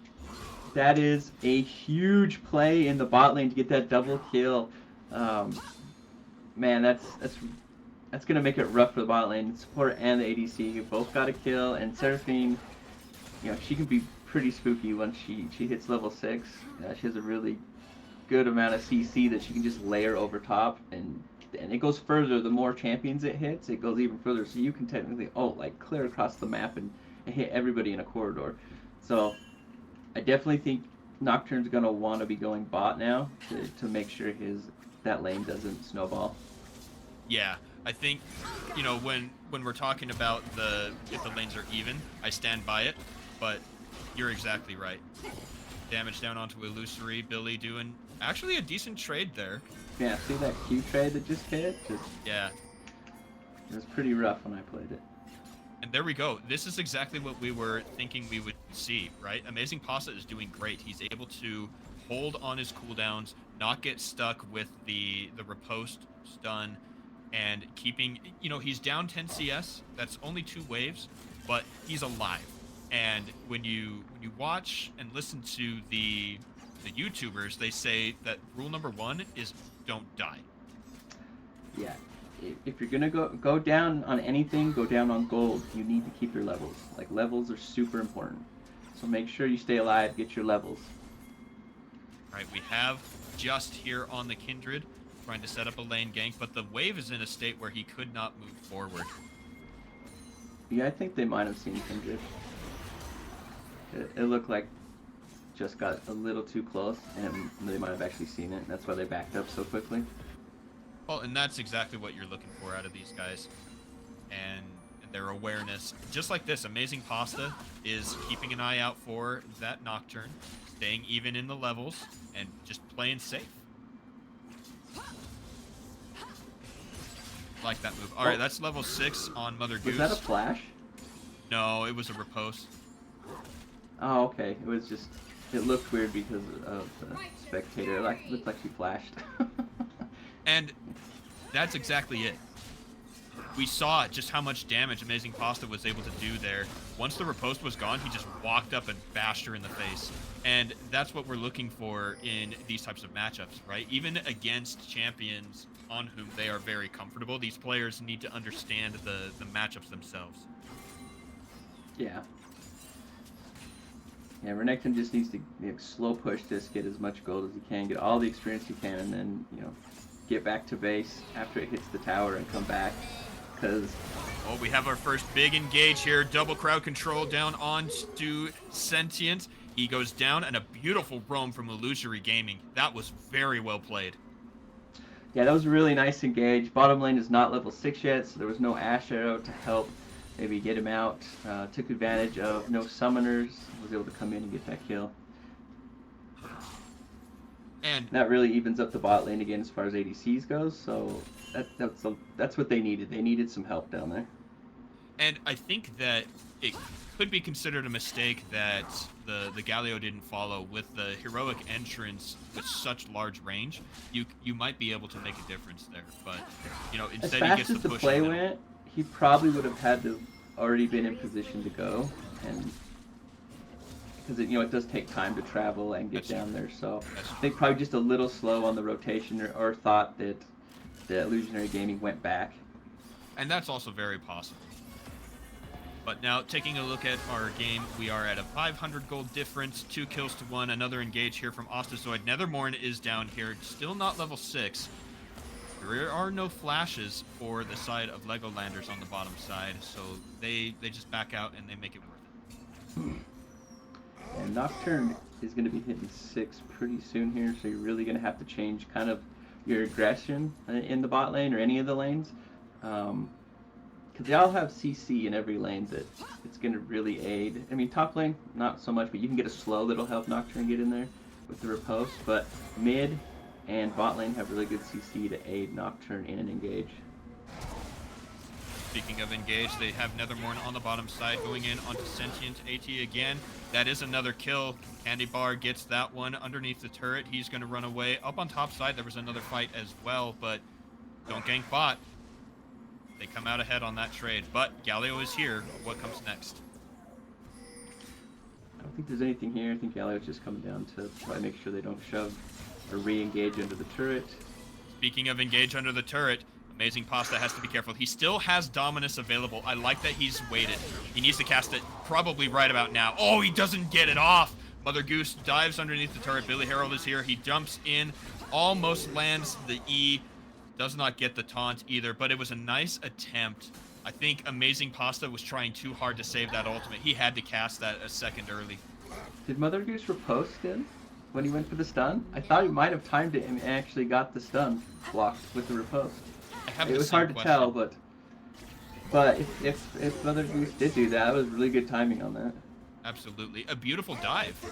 And don't gank Yeah. bot are definitely ahead here. Only the 500, but I think in terms of pressure, they're doing a lot better.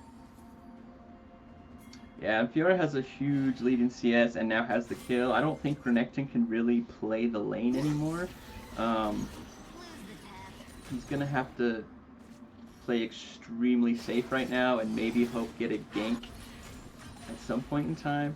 They are securing Dragon around, which is good.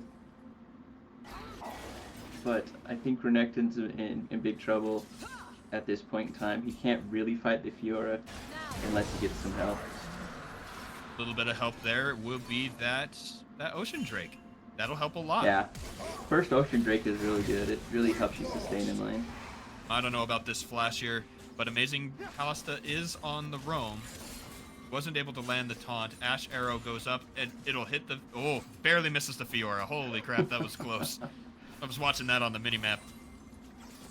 I do like to see when Ash players are watching the map like that and fire those arrows, because every once in a while you get one to hit and it turns a fight around for your team. So really good map awareness by Sentient AI. And another fight here on the bottom side. The engage goes in, but it doesn't amount to anything. But neither did the fight on top. Mother Goose uses the Grand Challenge. Doesn't even burn the Dominus off of Amazing Pasta. In goes the fight, onto the Renekton. He needs to cast his ultimate. Where's the Dominus? I think he casts it right there, and it goes down. Yeah, he's got to let that lane push more. You can't really walk up and get CS at this point, or you die. You've got to let it push to you. Try to freeze it right in front of your tower the best you can. If you're going to trade any health, you want to trade it there, and try to get a freeze, and then it might make it easier for your jungler to come up and get the kill on Mother Goose while Fiora's overextended there. but you really have to play safe at this point. You're down in levels, you're down in gold, and Fiora is, you know, a really good scaling champ.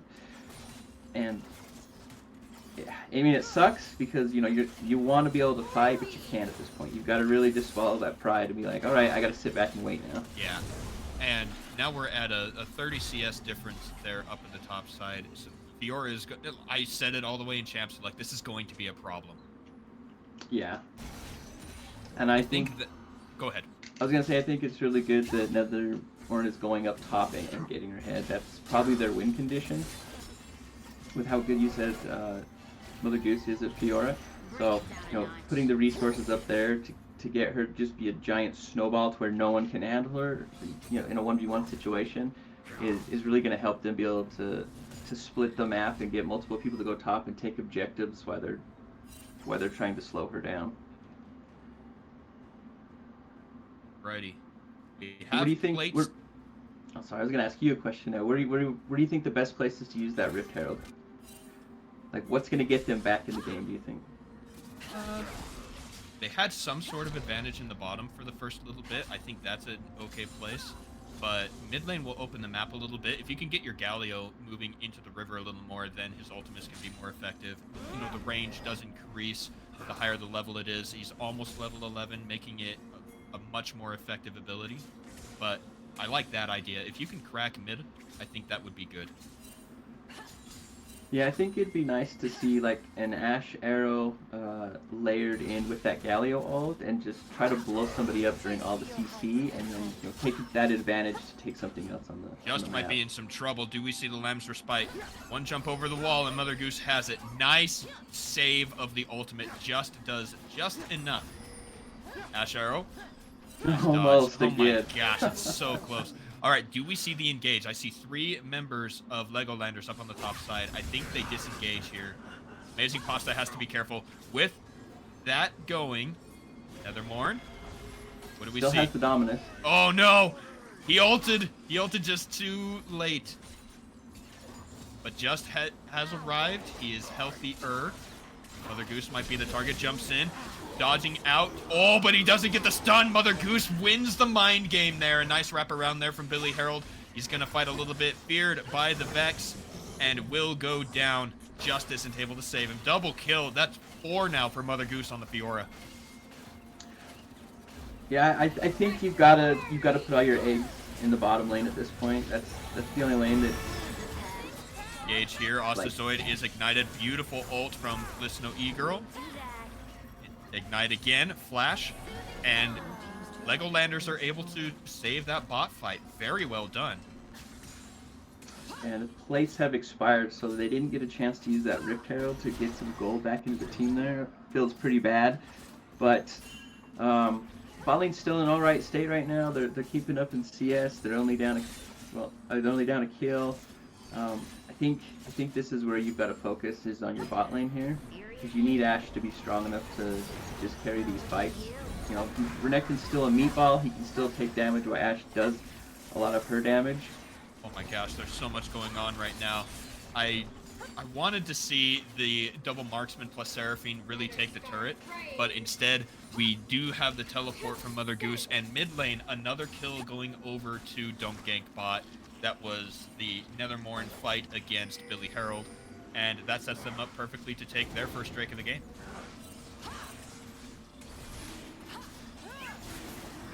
Yeah, this should be a free dragon. There's no way anyone's going to be able to contest this with having their mid laner dead. Haven't seen how many marks Kindred has, because that is also a win condition if Kindred can get enough marks. Got to get those first 4 to get that break point where you get the extra range, and that's really where she gains a lot of power is that first 4. And then after that, it's 3 marks for every breakpoint. So it looks like we do not have a mark yet on her. No, and we can tell that from the kill participation, right? 0-0-0, and the first didn't even get the scuttle crabs. Unfortunately, I thought that one's pretty easy to get if you get your team in the right spot, but it's marked on the scuttle crab now. We might see our first mark. Yeah, Fiora just took the scuttle crab, so that one's gone. So I mean, the best thing to do now is where the next one's going to spawn is going to be in the bot side. That's where it should go anyway, and you probably want a position to get that right when it comes up. Okay, and that was another mind game loss there. Amazing Pasta is going to go down. That's 5-0 for the Fiora. Yeah, that's a rough one. Fiora is just, I think all 3 times she's riposted the stun, it's worked. Here comes the engage down onto the Ashe. That's a kill. Charm underneath the turret, but it won't matter. Please, E-Girl will go down. Candy Bar on a killing spree now, but takes too much turret aggro. Oh, no. Ooh. No one got any damage onto Candy Bar. Oh, that feels bad. You think you're going to get one back, you're going to trade, like, at least one back, and you didn't get any damage. And especially because of that bounty that's available. Just has the red buff slow. Burns the flash off Illusory Gaming. But it's not enough. Astrozoid. Ooh, nice juke out. Big fight in the middle lane. 3-on-2. Just is going to be able to save it with Billy Herald while the teams converge. Nethermorn finds him. Do we see Lambsworth's bite? It does go down, saving him just in time. Nethermorn is going to be running out. Sentient is on the chase. They have the slows. Do they have the damage? They do. That shutdown gold. Flash burn off of Just, trying to stay away from the Fiora. It doesn't matter. He goes down. Ignite is down onto Ostenoid. Billy Herald is just a little bit late, but he is here. He's going to try and help Sentient pick up another kill. It is huge. Everything just happened. 3 for 2 trade, and now they're going to push mid.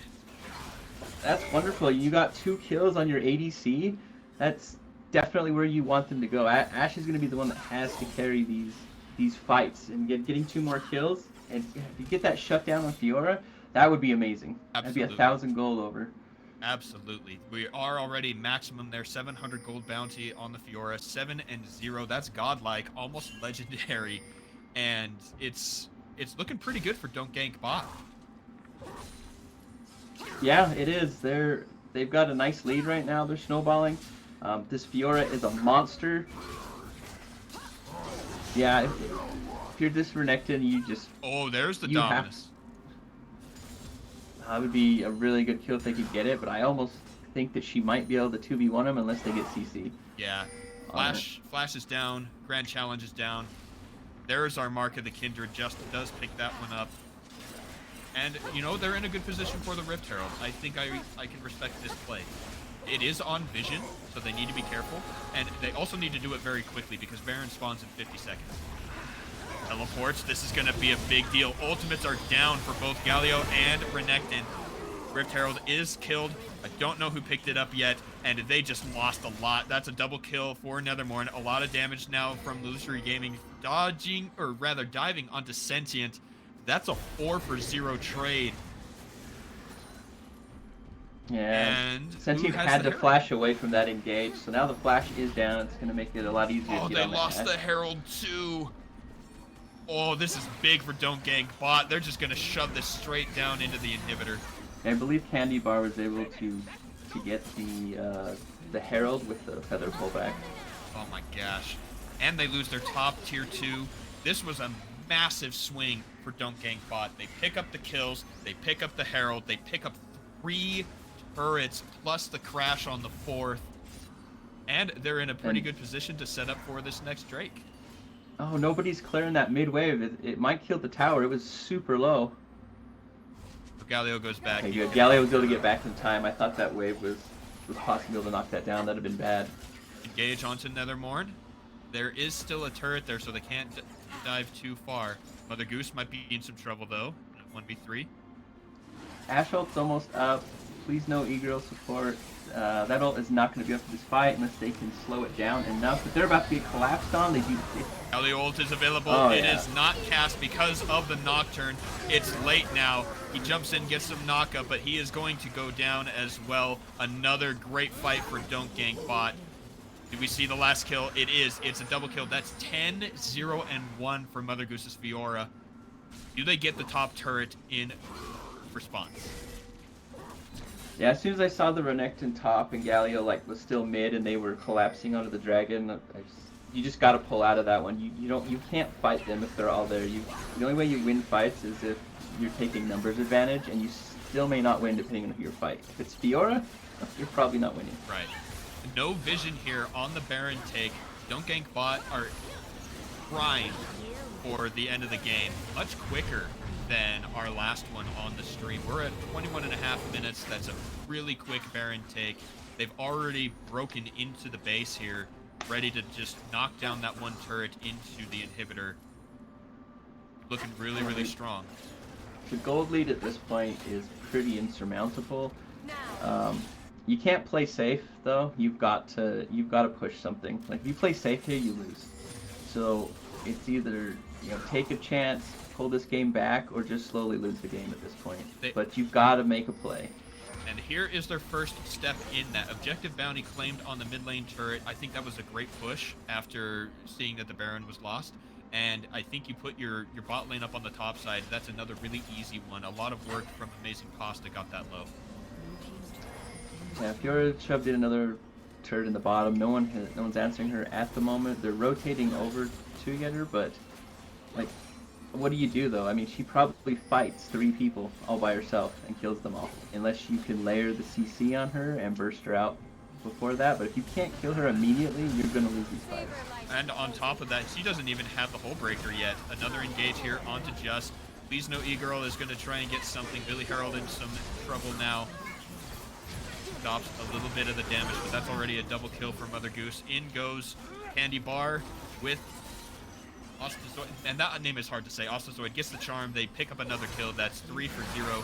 They have the Baron. They're going to knock down this turret. Amazing Pasta is in some trouble. He needs to cast the Dom. He just doesn't cast his ultimate, this guy. And now Sentient is the next target. He's going to go down. One more, and there it is. Yeah, that'll be the game right there. They have all the waves pushed, so they don't have to wait, and they'll definitely be able to end before there's enough people spawn to slow them down. And with the gold lead anyway, I don't think it would matter. No, probably not. And there it is. Game number 2 in the hands of Don't Gank Bot. Well played to them, and congratulations. That one was a lot more one-sided than our last one, but it took a bit to get to that point. I want to point that out. Is the early laning phase and the early team fighting did look pretty even. It was just once they really started pushing and getting some items is when red team was able to pull out ahead. Yeah, and then Fiora really just pushed that snowball just even further. Got ahead by a kill and just never looked back. And I don't know how you answer Fiora at that point because nobody's strong enough, right? No. Like Ashe has some kills, she's doing all right, but she doesn't have the damage just to get through the Fiora before she can kill the team. So. And it's hard because Ashe has so much going for her, but she can't crit, right? It's the one downfall to that champion is you get the slow, but you can't crit. So you get more attacks in and you get those slows, but you cannot need deal time that damage. to melt people. Yeah, exactly. Well, everybody, that is game number 2. Congratulations again to Don't Gank Bot, GG to Legolanders, and we will be right back for game number 3, so don't go anywhere.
Hello, everyone. Welcome back to the Progenitor League Circuit December Tournament. It is great to see you here. I am Benju Hadre Sorensen. With me, as always, on the Progenitor League Circuit streams is Brock Proden Rubino. Hello, sir. We are back. Indeed, we are. A great game, too. A lot of fun to watch that one. The swing after our mid-game going directly into such a heavy win for Don't Gank Bot looked like a lot of fun, and I'm going to bring it up one more time. I called the Fiora being a problem. You did. You definitely called that, and that's where they won the game through, is that top lane. I wonder if they'll pull bans from now on that Fiora in their next games. I'm honestly surprised she made it through anyway. I'll be real with you. But here we go, everybody.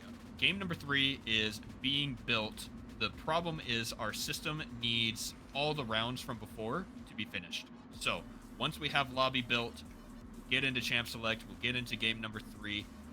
We're really looking forward to that, but you're just going to have to listen to Proden and me talk about League of Legends for a few extra minutes. I hope that that's okay. Let us know in Twitch chat if you have anything in particular you would like to hear about.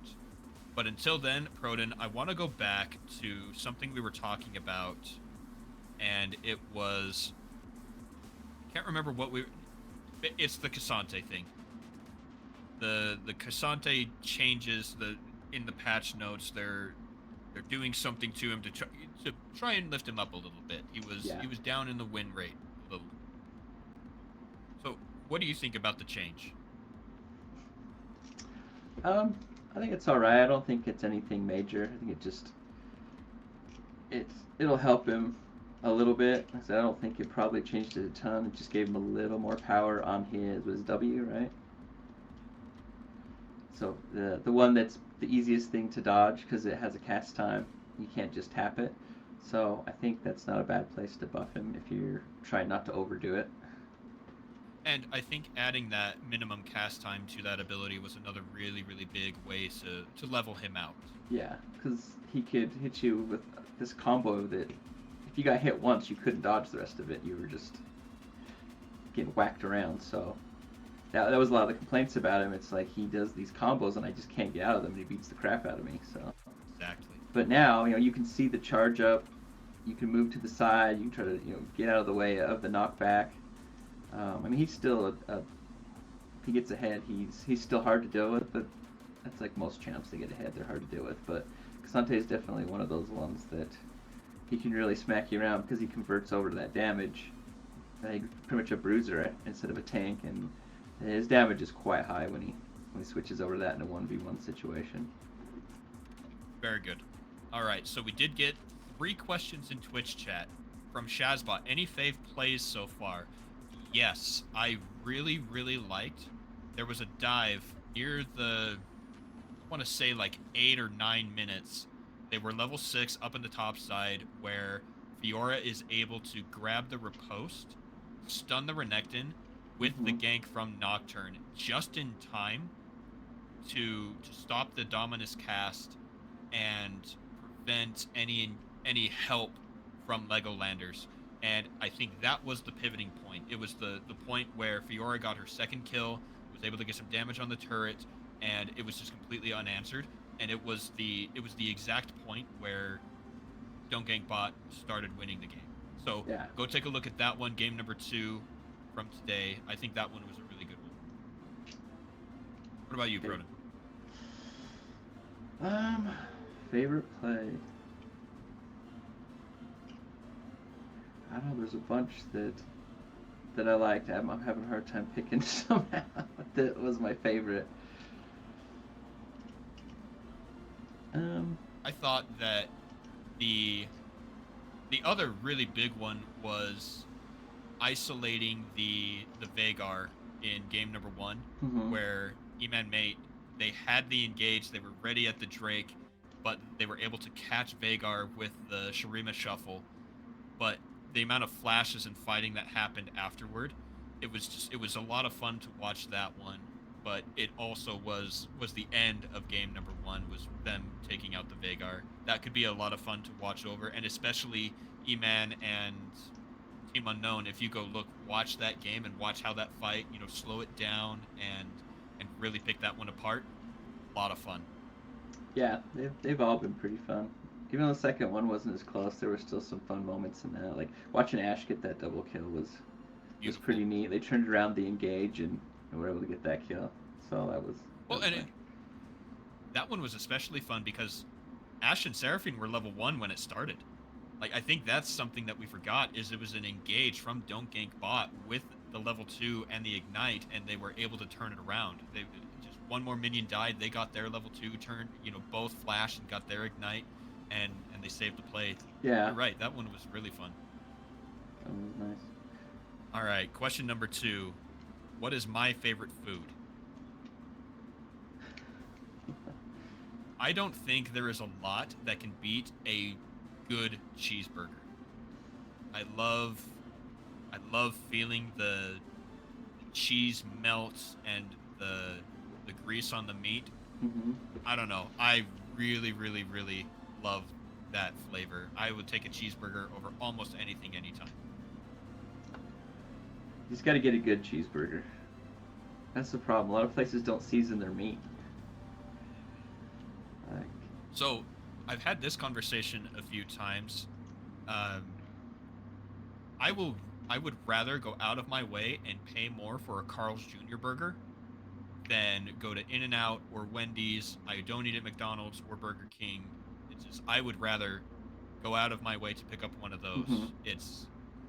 They charbroil them. They're the right size. They've got magnificent flavors. Not sponsored, by the way. And a good Carl's Jr. cheeseburger is very high on my list. You can sponsor if you want. Just saying. I would love that. Carl's, please. Pizza's my favorite, if I'm being asked. I don't think I was, but I'm going to say it anyway. It's pizza. What kind of pizza? Oh, you won't like my favorite kind of pizza. I like pineapple on my pizza. You would. You freaking would. Ugh. Okay, we're going to move on from that. Broden, if you could date any lead character, who would it be and why? None. I'm married. And the winner is Broden. Hypothetical if you weren't. That was a great answer, though. I thought that was really clever. I don't know, because... I don't know that there is an answer for that, right? Your mindset changed. Congrats on the marriage, by the way. That was recent. Yeah, in August 19th. So it's about almost 4 months. Yes, wonderful. That's a whole quarter of a year, or third of a year. Don't do math on stream, everybody. You never do math. Never do math on stream.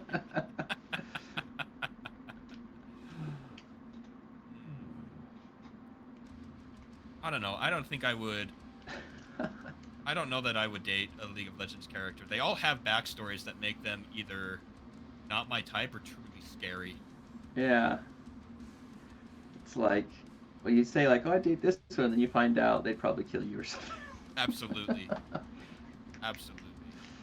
All right, those are all our questions from Twitch chat. Let's go back into some match talk. There was arena tournament win. Arena tournament win?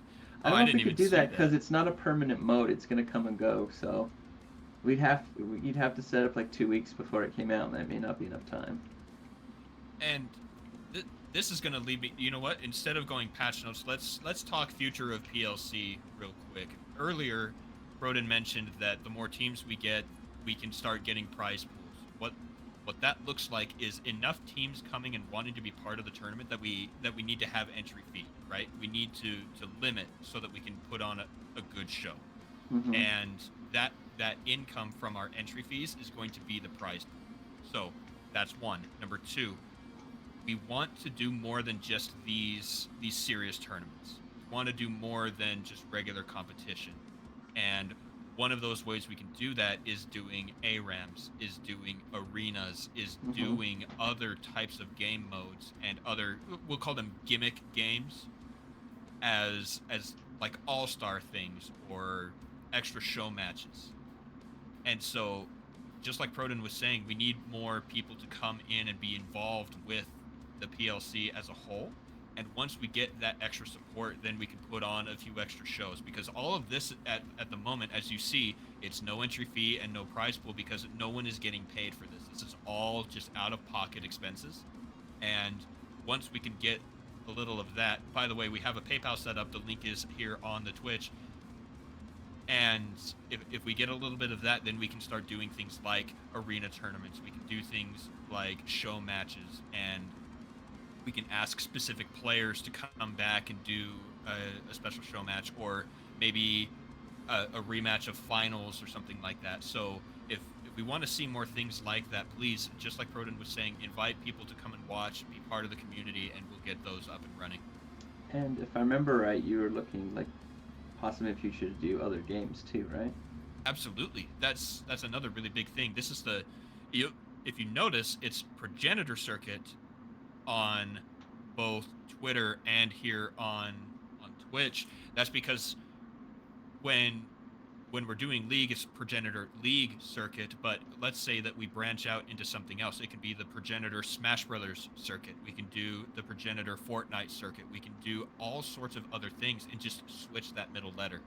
And so if there is interest in other games, also bring people in, watch the show, because we're going to have the same level of product to bring to those games. And so if you're more into those or want to see something like that, we can work on that too. It'll be slow because we need to get this one actually running on its own before we can move on. Yeah, and then have enough player base. Also, yes, player base. You never know. All Maybe right. one day we'll have someone playing in this league that eventually makes it to the pros. I would really love that. I would. And I think that some of our players would love that too, because they could be like, I played with that guy. And Yeah. Well, I had a pro on Rated R's team back in the day that's playing for Team Liquid right now. That's awesome. So, yeah, that was pretty cool when I saw him in there. I think he's still on their academy roster. So. It's fun to see names like that. When I was doing casting for the University of Utah, we played against Colorado Boulder, and their mid laner was Soligo, if you remember that name. I cast, I don't know, 3 tournaments with Soligo, and then he was on 100 Thieves. Oh yeah, that's cool. That was it's really nice to see players come up through the lower ranks and make it into the pros. I like seeing that. That could be let's do that. Let's say, hey, all of you on high school or college teams or even amateur teams, bring them in. You know, let's see if we can get some colleges in here playing outside of CLOL. You know, get some extra practice, get some extra training, and see what we can do with that. Well, we had the University of Utah used to come and play in some of the other tournaments we cast. And what you also have to understand, everybody, is both Proden and I are from Utah. That's where we met. We were doing some other casting with Animal. You see her in Twitch chat. And we got University of Utah State was also there, and then Weber State was also in there. They were called Claw at the time. We had all sorts of interactions with them. We almost got the BYU team to come out for something, and so that's where we started, and that's why you'll hear about Utah colleges a lot, because that was where we came up and stuff. Yeah, I believe Kodo Draco was even one of our champions with his Utah State team. I don't remember if he was a champion or not. Yeah, I know him and Valentine. I know he got high. Yeah, Valentine. Yeah. Valentine I think they won is the last one we cast there. That's right. Yeah. Right. It was a couple of years ago or so, but that was good times. Yeah, that was fun. Well, Proden, I have two more patch-related questions for you. You want A or B? Save B for last, because my name starts with a B. There you go. So then, Braum. Braum got a 0.3 second extension on the knock-up at minimum duration with his ultimate. And this is an interesting thing. When I was casting with another guy named Superman, we talked about what is and isn't a game-changing nerf or buff. Yeah. And one of those things was, it was, I think, 10 seconds taken off of Brom's old cooldown. And I said, oh, that's huge. And he told me, he's like, actually, really, it's not. When are you using Brom Ultimate? Yeah. It's in team fights. How often are you team fighting? More often than this amount of time. If I remember right, ultimates have the least impact when you buff them, as far as like changing win percentage, because they're on such long cooldowns. Right. And so when looking at this, it's on an ultimate, which has a long cooldown and only happens once per fight. And it's only the minimum duration. So, you know, point blank, 0.3 seconds extra. The max knockup on the end of the skill shot does not change. In the middle, does not change. It's just a close range, right? Exactly. So how significant of a buff are we talking here? Do we think that this is going to make him rise in popularity? Is he going to come out in more games, or is it not significant enough to worry about? I don't think it's significant enough. I mean, if you do play him, it'll help if they're close, but I don't think it's a game-changing buff. You know, it'll be a little helpful, but I don't think it'll be huge. Just more a feels better type thing, probably. Yeah. And I like that. I like feeling better. And it's always one of the big things that I look for when I see the patch notes out. I want to see how that will impact when the champion is played. All right. Now we have 2 updates for everyone. We have an unfortunate disqualification. Legolanders will be out of the tournament. They had a player that needed to step away. So thank you to Legolanders for coming and joining us. We hope that you had a good time, and we hope to see you back for the January team, or the January stream. Yeah, that's unfortunate. And yeah, it is unfortunate, but real life happens. I think it does happen, and that's another part of this, right? It's all free, so can't be too upset. But thank you again, Legolanders, for coming in and playing. We hope to see you back, and we hope you have a wonderful day, weekend, holiday, and New Year. And now, for the announcement everyone's been waiting for, Team Unknown versus Washed Up OGs is our next game. Once we have Champ Select up, that will be right in our faces. I'm excited for this one, Broden. I am too, because Valentine is on Washed Up OGs, and we haven't seen him play since him and Kodo were playing in the last tournament we cast. Exactly.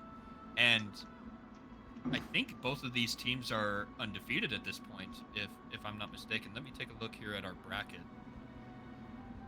Refresh this. Standings. Indeed, Team Unknown and Washed Up OGs are both 2-0 at this point. So this is going to be a lot of fun. Yeah. Let's see who comes out as the #1 seed here. Exactly. And it's fascinating because we have our defending reigning champions versus our former defending reigning champions. Like, it's going to be so exciting to see the clash. Are we going to get one of these crazy swing games like we just saw with Legolanders and Don't Gank Bot? Or are we going to see more like what we had earlier today with Unknown versus E-Man Mate? Yeah, it makes me wonder if it will be like maybe one side will just get an advantage and just push it hard and get really far ahead. Because I could see that with both these teams. Or if we just have one of those close ones that's a nail biter the whole time until like that one big play just opens the game up. Yeah. So then the next question I have for you is, what is your opinion when people give predictions on best of series? They always say it's going to be close, 3-2. Have you ever considered a close 3-0 as a good prediction? I guess each game's just... I mean, it looks like a blowout like that, though, but I guess every game is... If you're only winning by barely, then it's not necessary. I mean, by games it's a blowout, but the games themselves aren't blowouts. So, but if you were just to look at that, you'd be like, wow, that team got stomped. Where it could have been like ridiculously close every single game. 40 Just, plus minutes like our first game today. Yeah. It's like football where you see maybe a team has like won 10 games in a row, but all of them are by 3 points or a field goal. Yeah. Like you'd be like, wow, that team stomped him, but then you'd look and you'd be like, oh, every game was barely won by these guys, So. And I prefer seeing really close games, not because they're necessarily more exciting. They can actually get really boring. Yeah. If Nobody's we're doing not, anything. Exactly. But what it means is we have evenly matched teams, which means that they're on each other's level and can practice and can help each other improve. Yeah. And it's a very exciting thing in the grander scheme of what competitive League of Legends can be.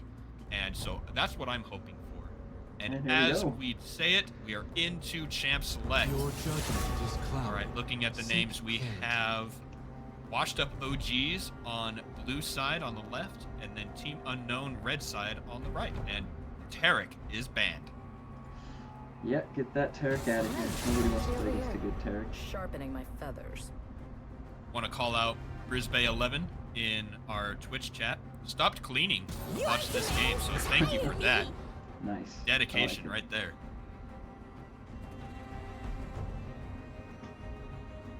Okay.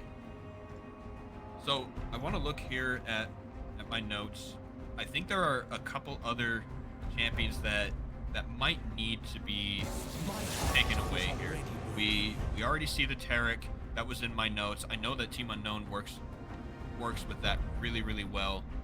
And Washed Up just don't care. They want nothing to do with that. But on the other side, let's see. What's wrong? Can't take the heat.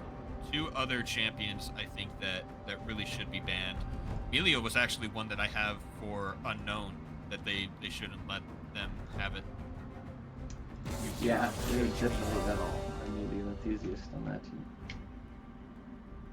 Okay, so I haven't seen the champions quite yet, but again, because we have players watching in Champ Select, I don't want to say names yet, but I think there are a couple champions that missed the ban hammer that probably should have. We'll see if they come through.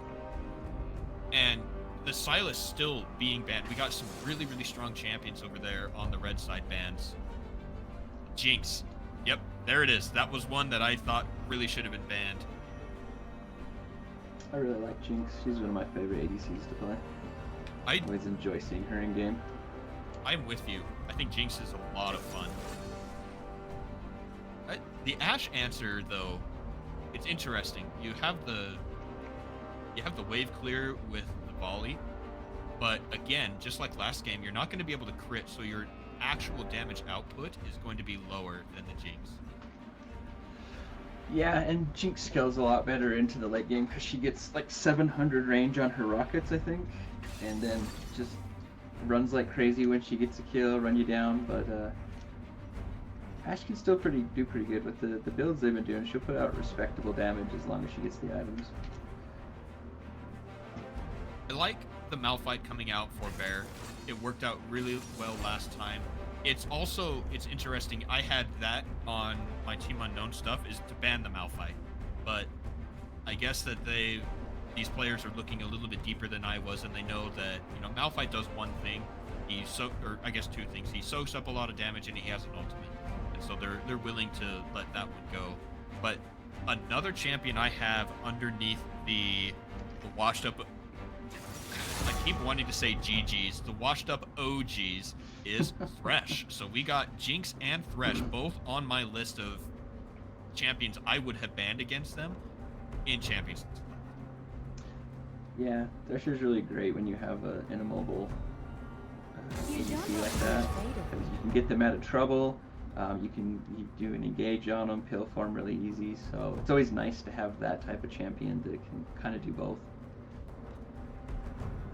Janna locked in on the support side for Team Unknown. This is a new pick for Kiroro. I don't think we've seen the Janna yet, so that'll be really exciting.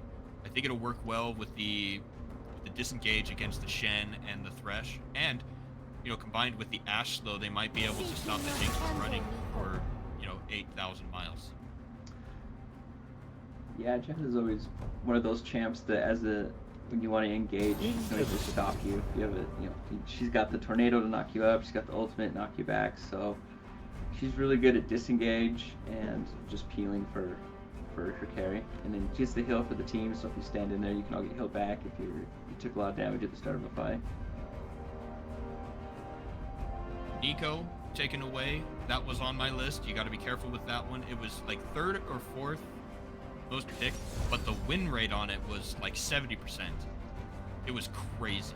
So glad to see that one knocked out. But what that means is 3 mid lane bans against Tem. Lee Sin locked in here for Team Unknown. Always like Lee Sin gameplay, especially people really good with Lee Sin. They just do things with the champion that my hands can't do because I don't play him enough. So. Right. He's that muscle memory. He's definitely a champ. You've got to have muscle memory on him to pull off his combos. What else is fascinating is the champion can do things you don't think are possible at all. Not just what you can or can't do, but just in general, things that seem technically impossible. He's a really high skill floor. Oh, but do we see the Death Soraka? I think that's... You know what? I like that. I think it's decent into the Orianna. No, I got baited. We're going to see Jebaited in the chat. Yeah, I think they realized they needed more damage out of their team. That's true, because having you're one not damage. critting. Yeah, having one damage source would have probably put them at too low DPS. All right, so a nice champ select here. Rule number 1, never get excited about a pick until lock-in. Yeah, Anna. I really do You're like right. the Orianna on their team. She's got some really good ball delivery systems with Nocturne and Shen. So you'll have to really watch for one of them going in and then just nuking your entire team down with that ultimate. See if they can pull that combo off. I also like Orianna in general. She's one of the oldest champions, but she's a staple in every single meta. She has damage, she has utility, she has safety, she has crowd control. She has everything, but back to one of our earlier conversations, it's not too much. It's not oppressive. It's not abysmal to fight. It seems and feels fair. Yeah, she's definitely one of those champs that most people never think she's just ridiculously overpowered. It's either like strong or not strong, or somewhere in the middle. They don't really get to that point where you start throwing out the broken. One of her fun balances is her Command Protect. Her E has a really, really high mana cost. And so watching people hold on to that, making sure that they don't waste their mana, is one of my favorite things to do with Orianna. Man, I was so excited though. The Soraka matchup into her though, because her only mobility is a little bit of movement speed from the Command Dissonance. It would have been so much fun to watch that. But Azir has to be the answer. You're right. It's just the damage they need. Yeah, if there was more of a carry from top or jungle, I think you could definitely go with the Soraka mid, but then you're just relying on Ashe to be the one who gets ahead in the game, be able to carry the team fights, and that can be really hard to put on one person's shoulders in a game like this. So the utility out of Team Unknown is actually really high. You have the huge knockup from the Malphite, and you have the setup from the Sin. You have so much slow. You have the Janna knockups. All of those things, and I think that's going to work out really, really well. But damage-wise, I think that Washed Up have the advantage. No, I think they both have pretty good damage on their teams, honestly. Like, Azir's a hyperscaling champ, Jinx is hyperscaling. I think they're both dangerous in their late game here. I believe what? I want to see the Heart Steel on the Shen. Personally, I think that that's a really good item for him.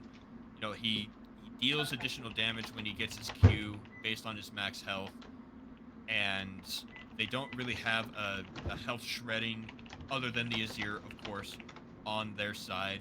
But I think that I would like to see that. Yeah, I agree. It'll end up being Jack Show.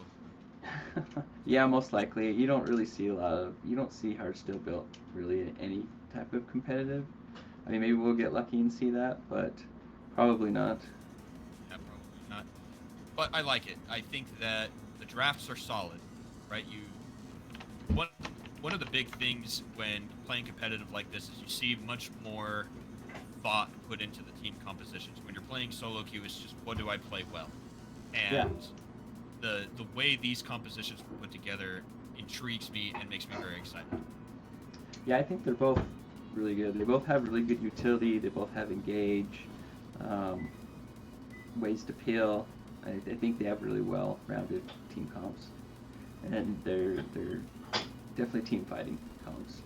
Yeah, with those two hyper carries you brought up, the Jinx and the Azir, what we need to see is how well do they keep those particular champions alive? How well do they peel for those champions? That's the whole purpose of the Janna and the Shen, is to either set up the fights or to stop them from happening.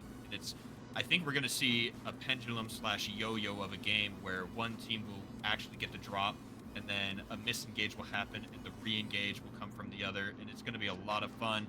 We are on Summoner's Rift for game number 3 between Washed Up OGs and Team Unknown. Right. No one's really invaded, have they? It's all been 5 points. That's unfortunate. Is it Tem? I love invades. The mid lane? Tem? Is that how you say that? I would say Tem. Tem? Yeah, getting the deep ward over by the Raptors. See where Lee Sin's going to start. Normally Lee Sin would start at the red buff, but it looks like he's probably going to start bottom lane. And then end up pathing top and maybe be able to do something for Malphite while he's up there. They're both starting on the bottom side, so they're both going to be meeting in the top. So we might see some action in the top lane once they both path up there. Although, usually when you watch the LCS cast, they always say it's a wet noodle fight, but tanks don't hit like wet noodles in the early game. They actually hit pretty well. Yeah. Well, it's because, they don't have the stats up. And you have to have some basic damage, right? Every champion starts with 50 to 70 damage, so it's gonna feel about the same. See who can get this early push. Jinx should get the early push with her rockets. So let that level 2. And that's what I'm looking for, is that level 2 hook all in that they're about to get. Yep. Here we are. Elite Mad Life throws it out. It does not land. Oh, I was wrong. Lee Sin's already here in the bottom. The level 2 Kodo Draco gank. Valentine is going to be in some trouble. He already flashes. Kodo gets the shield. Damage onto Valentine. He is hit with the exhaust. And do they have it? Kodo Draco is right there. No! He gives it over to Calavir. Very well juggled. Very well done from Team Unknown to secure first blood. That was a nice gank by Lee Sin. And he waited for them to engage onto Team Unknown, and then he came in behind them and was able to secure that kill for Ashe. So really good play in the bot lane. Ashe needs to probably get ahead in this bottom lane matchup to really get her strengths going early before Jinx can really scale up and become that late game monster. We're going to see something really powerful happening up at the top side. We saw Lee Sin going up there to try and counter a counter jungle, actually. We got fight going on up there. Observer is locked on the bottom side. Mid lane is going crazy. We see 5 champions there, while Bear wasn't able to make the roam. No one has died yet. Tem might be in some trouble. Kodo Draco has to jump away. Flash forward. El Kuno picks that one up. Death is in some trouble now. He might have to flash. He does. Wow, that almost... that was almost flash really forward. bad. Oh. Snowdown wanted to pick him up with the Duskbringer, but it was not quite enough damage. Some nice early game action. All under 4 minutes this is happening in the game. We've already got 2 kills. love That's that. a change from, you know, the other games we've been watching. The kills weren't coming till a little bit later. I like it, but I want it to stay controlled, right? This isn't just chaos. This is all very measured. Yeah, I like to see, like I said, the thinking that's going on, not just turning the brain off and playing the game. Nice trade back from Bear on that. Yeah, and another thing that Bear did correctly was, you know, he could have rotated down to match Okuno, but instead he got his CS back up. We talked about how levels are important. He was able to stay up there, get some gold, get some levels, and stay relevant in the game instead of going into the shenanigans, call them. Shen's going to be able to collect a pretty big lead in XP and gold after this wave crashes in. But Malphite's going to try and get that early decall so he can get the item advantage and come back maybe before Shen is able to push that lane out. Maybe he can get a freeze. But Shen will probably most likely TP back to stop that from happening. Some of my favorite mind games are when and when not to teleport. A lot of fun to think about, right? You look at your wave state, you think, okay, on top of the wave, what will my opponent do? Will I need to teleport? Will I not? Do I need to get there to soak up XP rather than save the turret? It's just for experience. And Bear did exactly the right thing, right? You would have expected him to teleport, but no. Because Shen already had the wave all the way back, he knows that he has the time to run up. Yeah, it was really good waiting on that teleport. He might be able to get a freeze right here. But Shen's going to have to do the best he can to try and push that in so he can get a reset back without losing a lot. And I do like the freeze they set up in the bottom lane and went back and bought their items, and it's still sitting there for them, so they're going to gain an advantage with the minions pushing in there because they'll be killing the blue side minions. So they should come back right when they're about to push it back, which it looks like they're going to, and get that big wave that built up. One of the fun things about Team League of Legends, it's so much more about how the map is going than am I getting gold, right? You watch the yo-yos, you watch the levers, and what that pressure does do is the red team doesn't get to, you know, farm all those minions, but they do get priority on the Drake. They're going to take that one pretty easily. No fight, no real contest here, I don't think. I don't know if they're not in a position to collapse around on that and actually get anything. Level 6s are up. Unless Valentine wants to, he flashes forward to get some auto attacks. In goes Death, he knocks them away. Kodo Draco in the backline onto Valentine, but Tem gets the kill onto Death. He cannot go past the Azir while Kiroro has to flash. That was actually bananas. I don't know what the heck happened there. I think the communication between Valentine and Okuno was probably what was going on there. He's like, just go for it, I'll ult you, I'm 6, you're fine, no one's gonna kill you. And it ended up working out. Yeah, the flash into auto attacks from the Jinx is one of the craziest plays I've seen in one of these. So for Shazbot, we'll put that one on, what was that, 7:20? 7 minutes 20 seconds? That was silly. Very well done though. Washed up OGs do pick up another kill, and it pushes their lead just a little bit. We're already at 1,000 in their favor.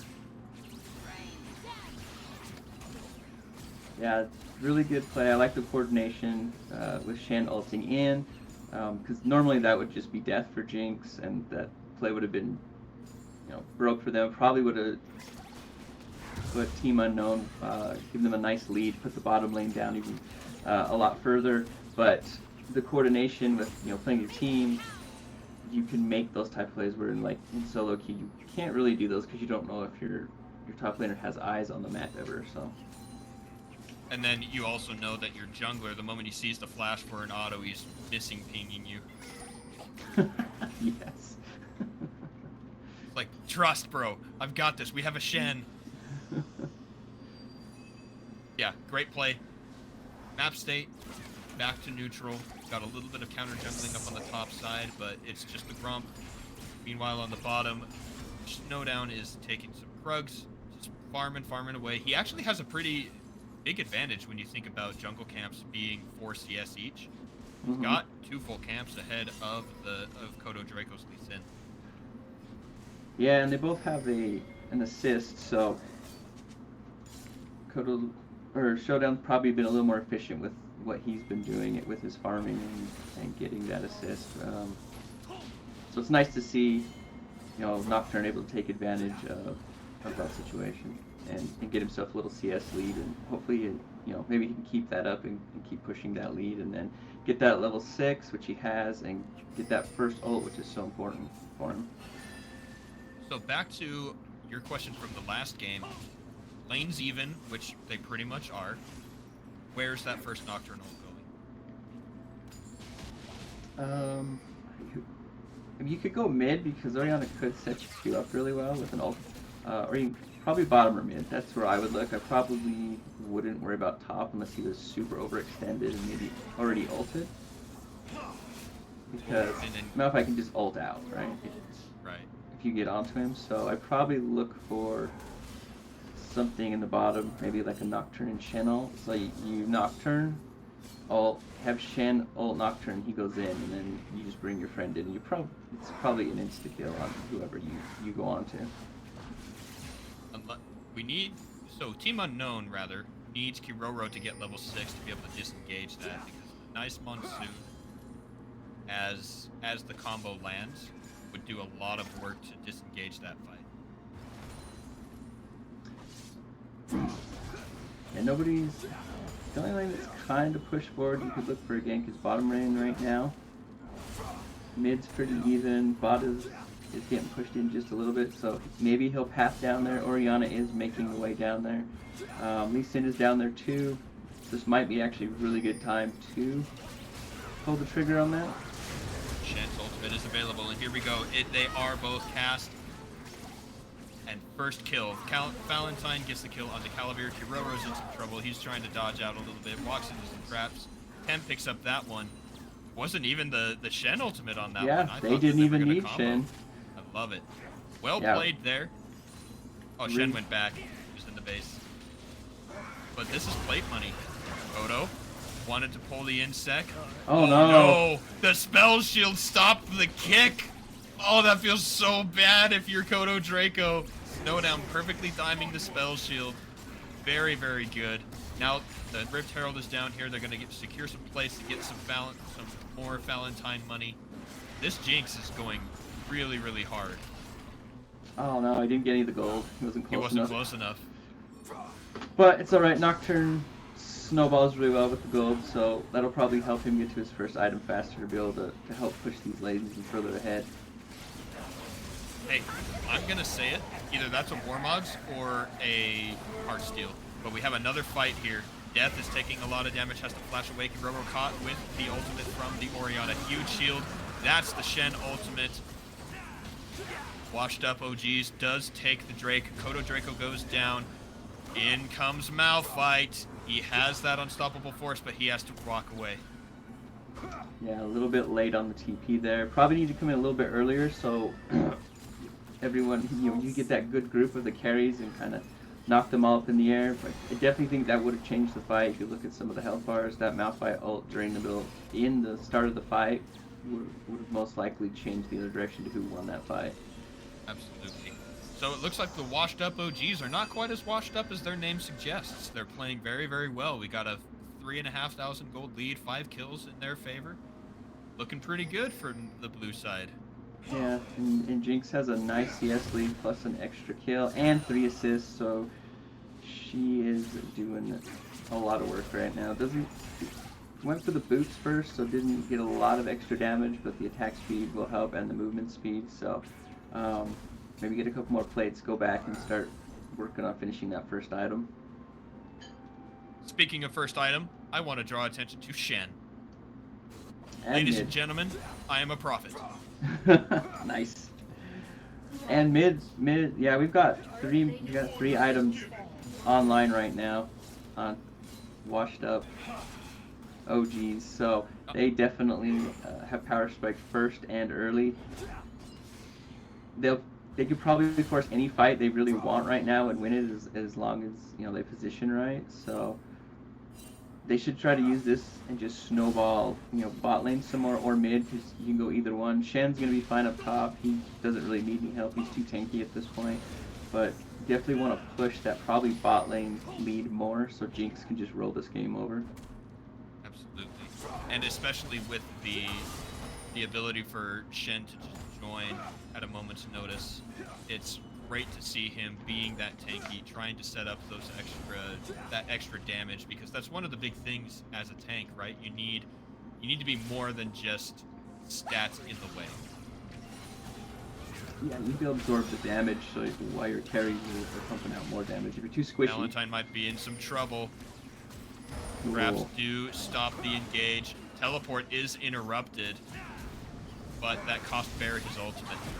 Next fight, in goes Snowdown. A lot of damage onto the Ashe. She goes down. Kodo Draco's the next target. Snowdown picks that one up.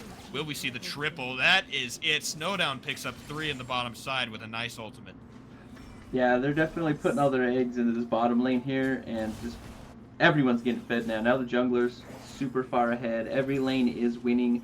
This is going to be a super hard game to come back from, where you don't really have a strong point on the map.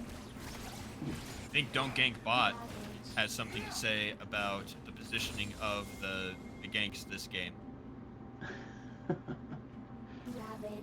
Because it just didn't work. No. I mean, they have Mad Life on their team. The yeah, elite I was Mad gonna. Life. This is like the next level of Mad Life, Drawing attention to that exactly. He's. What else is funny is it's actually been the Jinx traps. I don't think we've seen some, miraculous weird angle prediction hooks or fantastic lanterns. It's just been great kiting.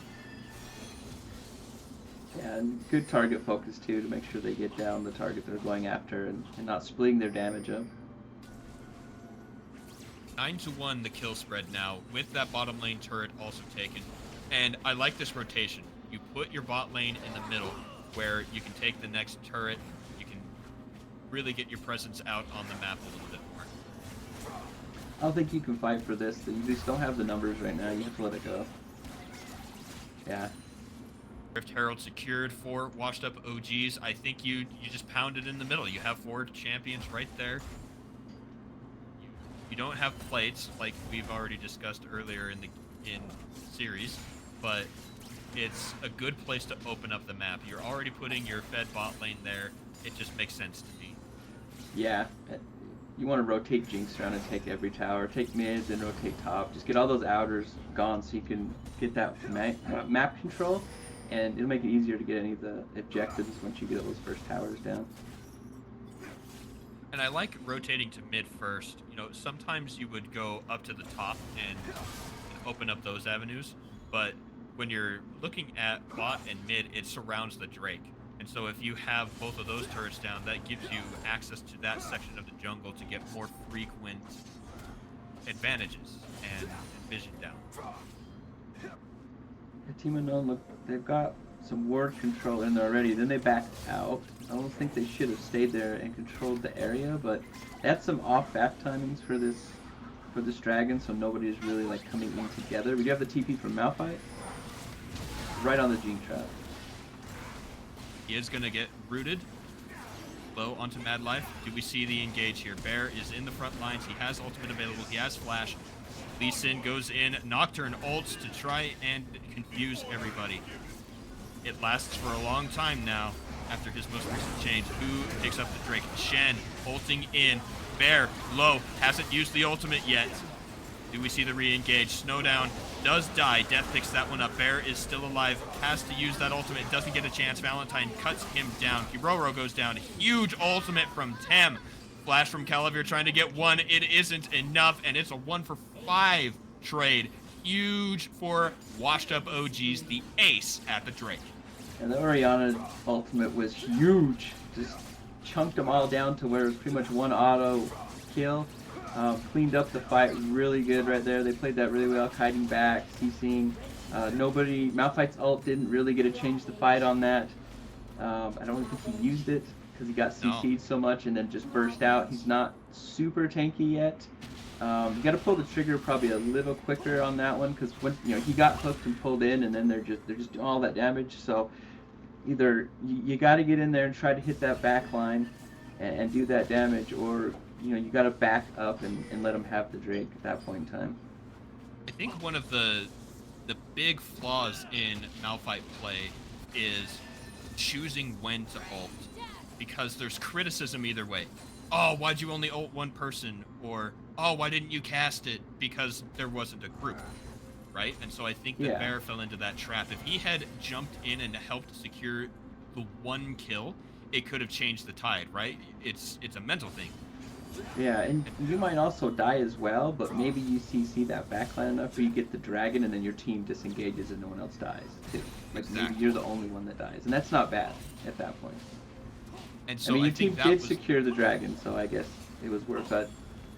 But you gotta look for that somewhere. You gotta find something to help push it a little bit further along in the fight and make sure, because that was really close. They almost lost that. 14 kills to 2, and about 8,000 gold difference here. You can see that in our items. We do have firsts for everyone except for Kiroro on the Janna. Still working on picking that one up, but everyone else has at least one item. 2 completed on the Jinx, by the way. 4, 1, and 9. Yeah, everyone on the team is fed. Even Shen's fed. He's only going to get tankier from this point, and being that far behind, you're going to be able to build your penetration items early, so Ash's damage is just not going to be enough to stop him once he starts to build some armor, because Rue King isn't effective against armor. It's better against just pure health. Sorry, it was getting a little dry. But once you can get the pen, it will be really good into the tank, so it'll give you that extra damage to get on that health stacking there. But right now, she's probably just going to be tickle torturing Shen or anyone. I like the thought there. Death puts up the turret to slow down that Herald. It actually gave them nothing. Snowdown ran out of time. He cast it on the bottom side. There was no turret. There was no real good place to put it. And Death was like, well, if I stop it here, then we don't take any damage on our secondary turret. So I like that. I like the play. It did exactly what it needed. Calibre might be into trouble. And there it is, the engage onto 2 of them. Valentine goes unstoppable. The fear lands. Kiroro is next to go down. Double kill for Valentine on the Jinx. Yeah, sorry, that was a great hook by Mad Life to grab the Ashe there, and then it follows up with the Nocturne ultimate. They get the double kill, and now they get a free Baron because they just don't have anyone to be able to stop it, unless Lee Sin can get the magical Q smite, but it looks like they're doing a pretty good job of blocking, so if you can't hit those with the execute plus the smite at the same time. Oh, I think. Oh, no. Boy. Never mind. I was gonna say that was a little early, but now you. Oh! He burned him with the jungle item. Well done by Washed Up OGs. Only 2,000 damage left to do onto the Baron. 1 for 0, and the Baron. Nice play there. They're able to take it out just after taking down the bot lane. Looking real good for the Washed Up OGs. Yes, it is. They definitely are not washed up. They are playing like they've been playing together for a long time. I wanted to actually bring that up. I was watching the server over the last week, and multiple teams jumped in their rooms, were playing games, saying that they wanted to do their games and do some practices and some scrims, and that's what I like to see. Putting in the work here. It is free, but you know what? Take pride in it, right? You want to show up, you want to do it well, and I'm very impressed with our teams. And Washed Up OGs are showing exactly what that type of practice can do. They're coming out real far ahead here in this game against our reigning champions, Team Unknown. Yeah, and Ooh, the flash saves Valentine from death, literally. And now the engage on the backside. Nocturne going in. He is kicked away, but in comes Shen. Ashe is going to be in a lot of trouble here. The Monsoon doing a lot of work. Calibre will go down eventually. Big ultimate from Tam. Valentine chasing death. He dodges out. Will he make it? He tried to splash it off the turret. It just wasn't enough in the AoE. And Death is the last member of Team Unknown alive. The Baron push here with a fed excited Jinx means that this inhibitor and probably at least one more turret are going to go down. Yeah, they might be able to finish the game, but probably not. The timers are a little close. They don't want to take a chance at giving up a lot of shutdown gold. It's a good idea to go back and just get the dragon, reset, spend your gold, and then you can come back and split in the top and bottom and push those lanes in and try to finish the game off of the pick while you're doing that. Now that Orianna damage was ridiculous. It made Malphite look like he wasn't a tank. Well, and that's what's hard, right? When you're Malphite, you want to build the armor because it's also a source of damage, but there needs to be a middle ground there, because when you look at his items, exactly like you said, it's just straight physical resistance. Nothing magic is being resisted at all. Yeah, this is such a hard game. You really just have to do a Hail Mary play where everyone piles in on like the Jinx or Orianna and just do every bit of damage you can. You may not even have the damage to kill her fast enough. You probably don't at this time, just the item discrepancies and the levels. But you've got to try to do something. And the engage onto Ashe right as the Janna gets knocked away. Ultimate there, not enough. Just huge Orianna damage. Double kill. Snowdown picks up the third.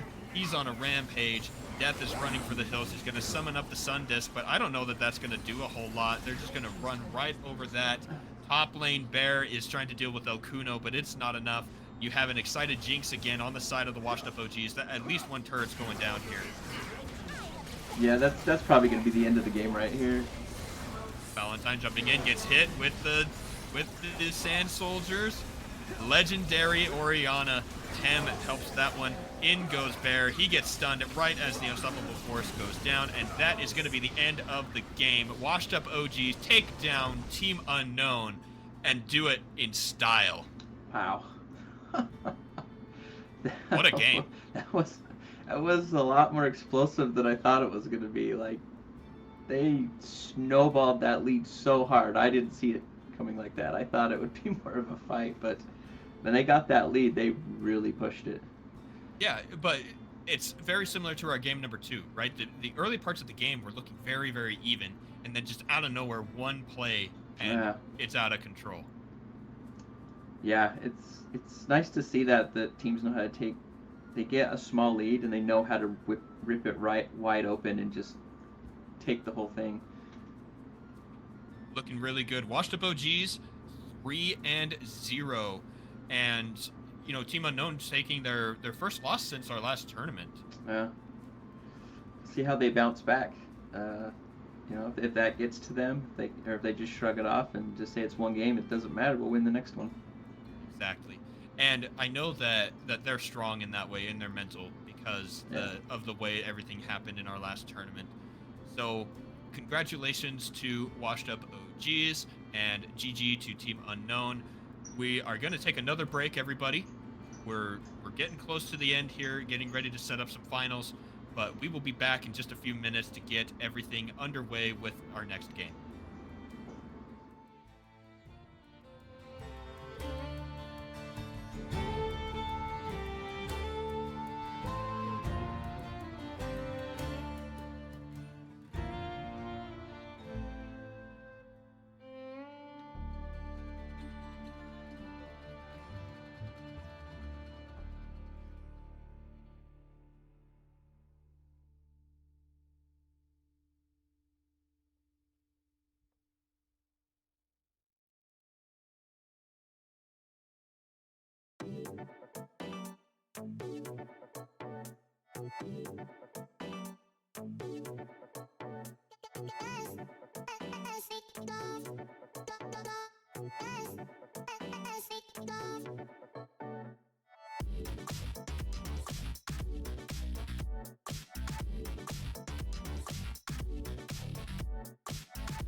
Hello, everyone. Welcome back to the Progenitor League Circuit December Tournament. We are really excited to bring you the finals. I am Ben Jahadre Sorensen. Casting with me is Brock Proden Rubino. Thank you for the introduction. Always great to be with you, Jahadre, especially when we're at the big final. Yes. All right, everybody. Finals is going to be Washed Up OGs versus Team Unknown. Now, we just watched that game. It's very similar to how the November series went, but that's okay because that's one of the big reasons we're doing all of these free tournaments, right? We're looking at the better formats, the better ways to get things done. But regardless, we're going to see some more great League of Legends. It's going to be a best of 3 between these two teams. And Proden, I am super excited for two things. Number one, the return of Team Unknown to the finals. I always like seeing familiar faces, even though I do like seeing some new faces as well. And number two, I want to see if we're going to get 2 more games of what we just watched, or if they'll be able to pull something out of their back pocket. Yeah, I want to see if Team Unknown can kind of circle the wagons, talk about it, make a plan, and pull the next game out, maybe like win it or make it really close or something. I think that'd be cool to see that bounce back. Absolutely.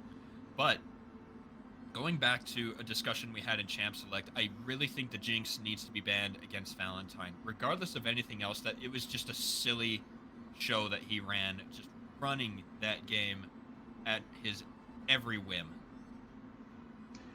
Yeah, but I don't know if you can ban him out. He's a really good player. He has a deep champion pool. I've seen him hit, Masters this season. So when you get that high ranked, it's hard to ban people out. But I guess put them on their least comfortable pick is kind of what you want to do, or just get the better matchup for yourself. Yeah, I think that was what I would suggest, is trying to get the better matchup. So you force him onto a pick that goes poorly into what you're wanting to pick, or force the team composition a different way, right? Because the safety with the Shen and the Orianna and the Thresh all shielding the Jinx, I thought that was masterfully done. Great way to set up a team. So maybe you push it that way, get a completely unwinnable lane against Shen or against Orianna or something like that.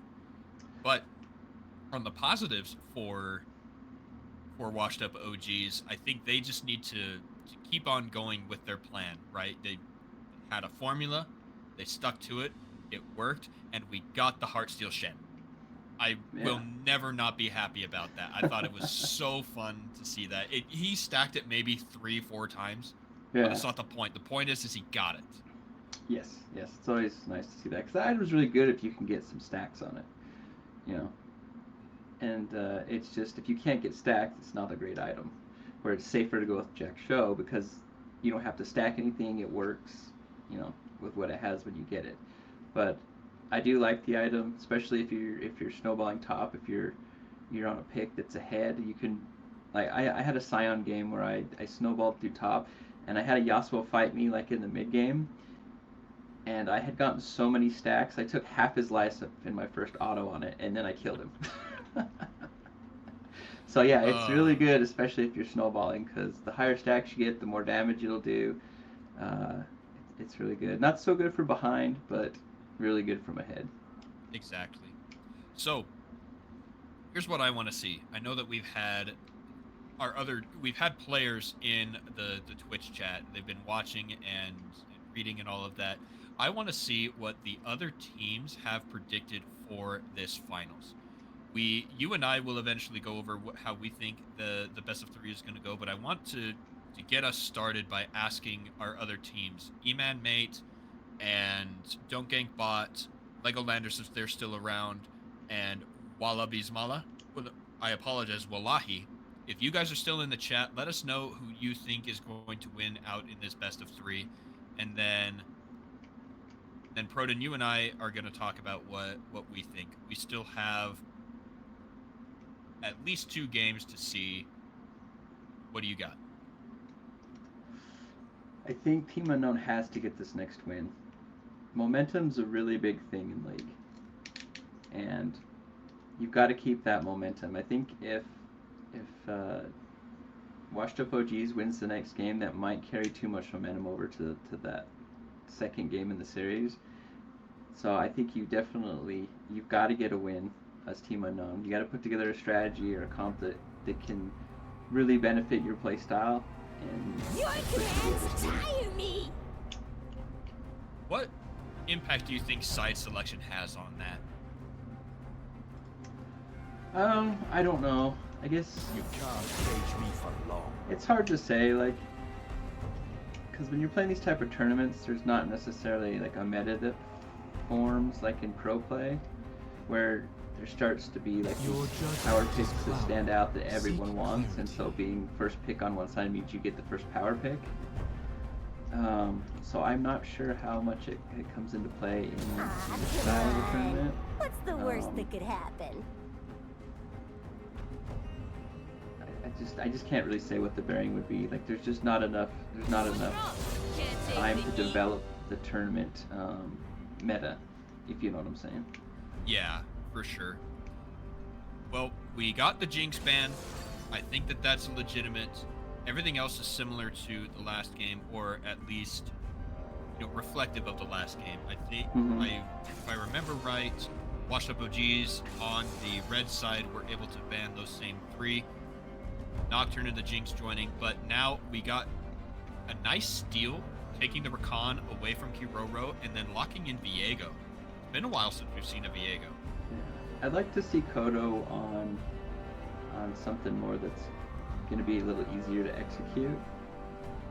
Lee Sin can be alright if you execute it, but they couldn't really get anything going with it. So maybe something that it's a little easier to execute with any team comp. Because I really think they need Kodo to be able to create these plays like he did in the first game we watched with him. The Sejuani works really well for that. Mhm. You could also lock in something like Xin Zhao or a Mumu, those type of champions. Azir, it's almost like pro play. Like Azir's just pick or ban pretty much. He is really strong. He's got that DPS. He just got a really small buff, but I didn't think it was that significant when I read through it on the patch notes. Yeah, he But it does is on something. hits now. So you could technically build a Ginsu's on him, and it would do the on hits with his soldiers. Ah, very good. And Nico Ooh, Nico. locked in. This again, when I looked through the OPGG, the win rate that Tem has on this is silly. He doesn't have a lot of games, but he has enough that the win rate he has is absurd. Yeah, I've been playing a bit of Nico myself, and man, sometimes you can do these flanks and get your ultimate out. Nobody can see it when you're like invisible. When you sit out your clone for a moment, and you can sometimes walk into the center of a team and ult their entire team, and they don't even know what's happening until it's happening, and you get like super good engages. You've really got to track like how many minions are in your lane. Is that a real plant? Is that a ward? Is that really, Viego? Is that someone else? So it takes a bit more watching like the map and paying attention to make sure Nico doesn't get I these flanks return on. my He's training. really like the changes they made with her were really good. It really made her a lot more viable of a champion. Does she float over that line of not fair with these changes, or do you think that it's still okay? I So think I she's feel. okay. I don't think she's overpowered. I think she's strong and she can be annoying. But I don't like whenever I play against her. I don't feel that like with Yone, like we were talking about earlier today before we started streaming. I don't feel like that Yone-ness. Like I feel you can play around her stuff still because like she does have a lot of burst, but once she uses her combo, she doesn't really have a ton of damage after that. So you can kind of play around her. She can't burst you out. I've snuck up on ADCs, did my whole combo, and they had a tiny bit of health left, and because they had enough damage, they killed me afterwards because I couldn't get that burst. So I still think she does have, you can play around her really well or against her, and she just doesn't feel as oppressive as like some champions do. I think she's okay. Good. Jax locked in to go against Malphite on Bear, and Amumu locked in. I think that's a good choice. Like we talked about, something simple, something able to set up some good plays. You have the second charge on the bandage toss now after, I think it was last season that came out. Makes Amumu a much more effective champion in the jungle. I think that works really well with Malphite too, because if Malphite gets the knockup and you're in range, you can easily get in there with your ultimate, bandage tossing, get in and CC people again, or if you initiate first, everyone's just kind of standing there while the Malphite comes in. So I'd like to see the coordination come between those two in starting these fights. So now looking over on the side of the washed up OGs, I think they need, Zeri is actually the answer. I was saying that we're going to say that they need something to spread. Nope, I was wrong. It's Vayne. Well. Wow, I was not expecting a Vayne. That is the one champion I did not expect to see besides Teemo, was a Vayne. Yeah, I don't know. I was thinking more of an AoE type champion like the Zeri, able to do more damage to multiple targets. But Vayne has that ability to deal the single target damage, and I tell you what, especially locked in against the Renata, if Renata lands a good ult, that Vayne is going to ruin Washed Up OG's day.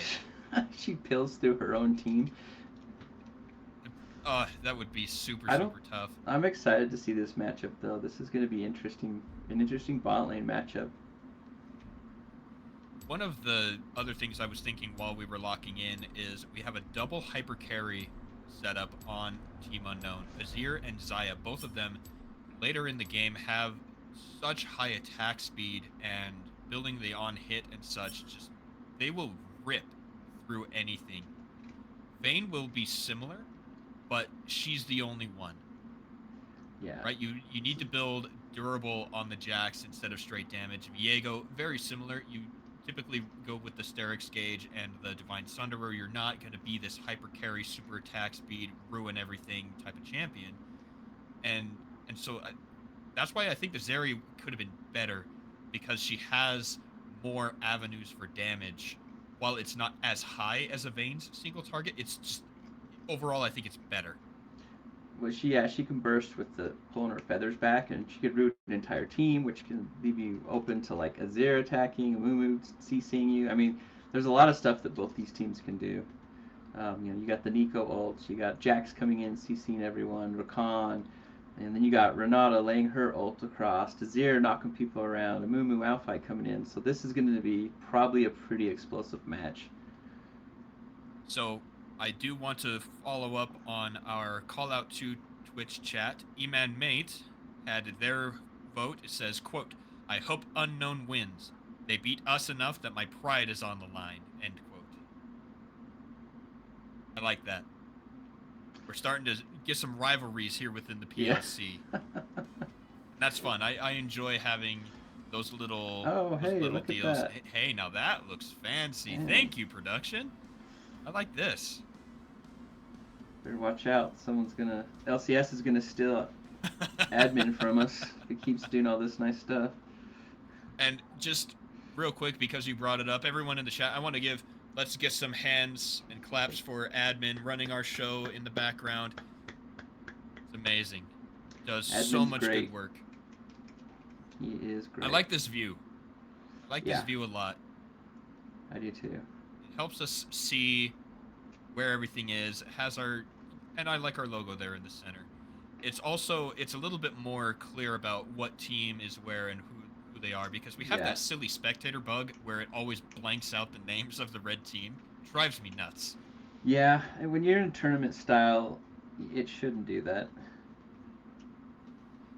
So now we need to talk setups here, because you were discussing the amount of crowd control and team fight capability that Unknown has. What's the setup on Washed Up OGs? Is it just the Rakan engage while they are charmed? You get the Nico knockup. What are we expecting to see setup wise from the red team? I think you're probably going to see Rakan leading Usually you want to dive buddy, but I guess someone can dive in after him. Like Nico could come in after he charms, or she can initiate, but I think you'll probably see some Rakan initiations and fights. And then you'll see the follow-up, because he's probably got the most reliable engage, unless Nico can hit a root from distance in there. But then, the other team, they actually have peel and engage. They can peel with Renata ult, they can peel with Azir, they can engage with Amumu and Malphite, so they can kind of go both ways on that. Renata can be a follow-up to an engage, her ult, which is good, so it's going to be interesting to see how the fights actually develop, and if whoever can coordinate the engages better, I think is the team who's going to win. All right, into game 1 of our finals. Team Unknown versus Washed Up OGs. Everyone in the chat, let's show your teams who you want to win. Let's do it just like the LCS. Hashtag TUWin or hashtag W0... WUO. Triple U. We'll call it Triple U. Oh my gosh. This is the first time we haven't done a 5 point. But it wasn't even a real, invade or anything. It's just stacking up here in the pixel. It's going to be a late invade. I'm willing to bet. They're just going to jump in there and rush those chickens. Neither team has a great level 1. Unless Nico wants to take E, but then that kind of takes away a little bit of her pushing power for her level 1. Doesn't kill her, but usually go with Q.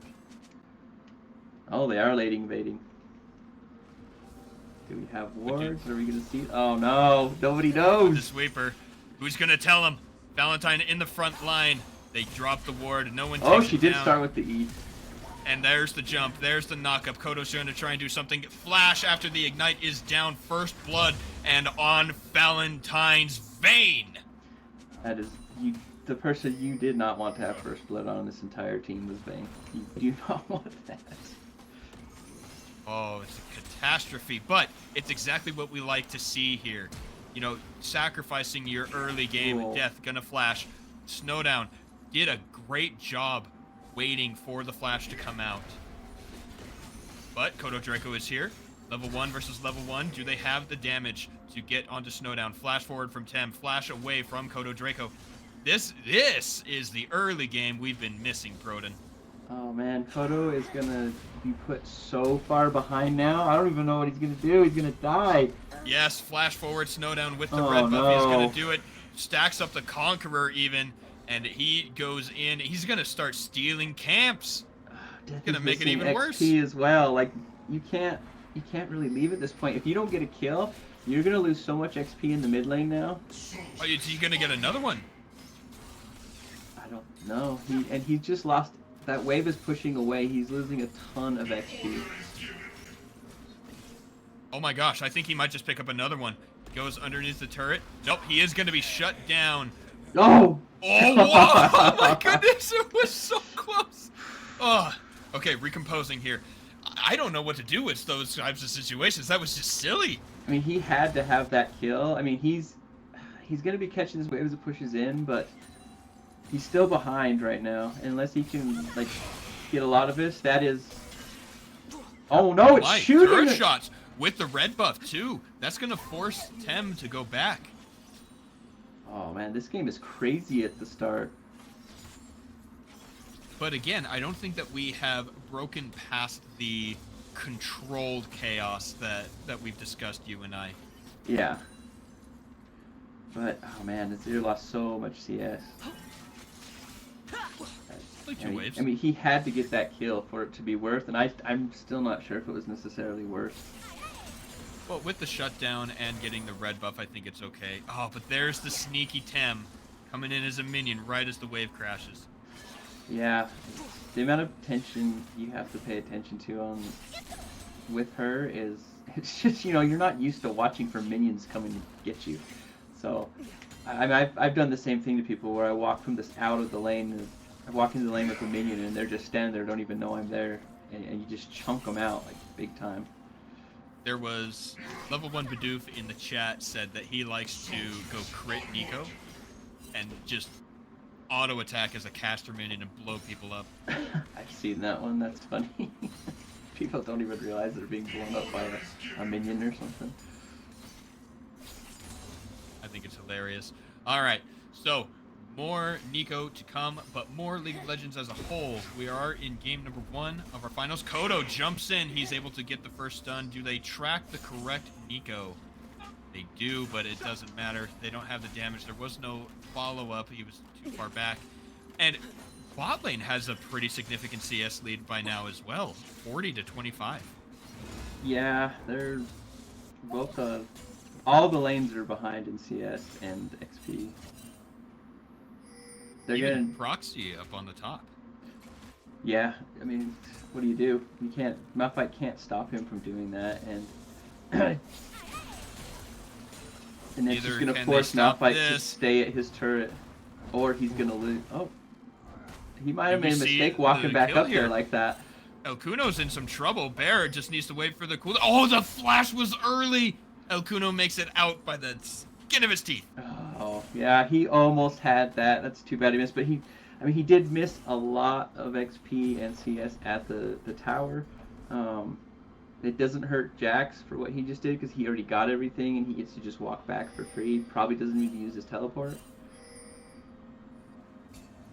Bear actually did lose XP and minions chasing him.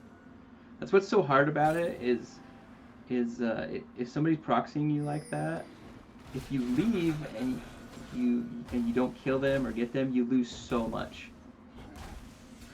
Well, he is able to push the wave in, and he actually does. He get the turret plate? He does. That extra 125 gold. I think that's pretty good. I don't know if it fully equals out. I'm not willing to do the math on that, but looked okay. Dragon fight coming up. Elite Mad doing some reconnaissance. Here he goes. Red team does secure it. Washed up OGs pick up the first Drake. Kodo Draco does have his flash. Ignite is already down, and that's another kill over to washed up OGs. 3-1 now. The only thing good of that is it went to Rakan instead of Viego. Oh, Definitely Viego. don't want a Viego hard snowballing on you. It was really confusing for a second because I saw a Mumu on both sides of our scoreboard on the bottom. Yeah, this gold lead is huge for this point in time in the game. It's going to be extremely hard to fight back in any lane with this type of a gold lead this early. So then, what's the play? We've talked a little bit about... Oh, he caught it. He caught the minions. That was actually really good. Next fight, Kodo Draco in some trouble. Snowdown is already there. Roam from Tem, Elite Mad Life on the bottom side as well. They're continuing to chase. Kodo gets caught by the Tangle Barbs, and Tem gets another kill onto Kodo Draco. Man, he has just been constantly in Kodo's jungle, not allowing him to farm or even get to play the game. And maybe I was wrong about Amumu. The invade capabilities of the Viego seem to be outweighing the positives of the Amumu. Yeah, well, that early invade and death really put him behind. They almost get the kill onto Valentine there. Nice disengage. Help from Kiroro to give Calavir the chance to deal that damage.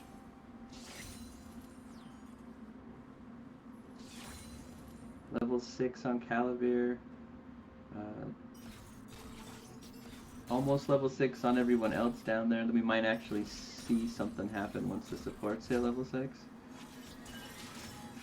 Proton, I would like to draw attention to the bottom half of the map and the amount of wards that washed up OGs have laid down. No. It's one of the big differences, actually. Tem flashing forward. Death goes in to get the shield. Play. He has the damage and a huge turnaround play for Death in the mid lane. That's your clip right there. Kodo Draco versus Snowdown. I think Kodo loses this one. It's super unfortunate. He has no way to escape. He's slowed by the red buff. He's trying his best. It doesn't matter. Snowdown gets yet another kill on to Kodo. And now Death is in some trouble here. Dodging out. Level 6 is there. But no! Does he get it? He's untargetable, but he does go down. Yet another shutdown. Death. I don't think that's worth giving the shutdown gold to Azir. Like, as of right now, that's probably their win condition. He has 3 kills. The But let's take a look here at the gold. Thank you, production, for throwing that up for us. Yeah, big gold there for Azir. He's able to stay in line with the other 3 carries on the side of Washed Up OGs. But everyone else is a little bit lower. I mean, we're 3,000 gold difference, right? So that's just, it's the other 3 players. But it's not terrible. You get some scaling, you get some items on your carries. And if you can just set up this Azir like you were talking about, it should work out okay.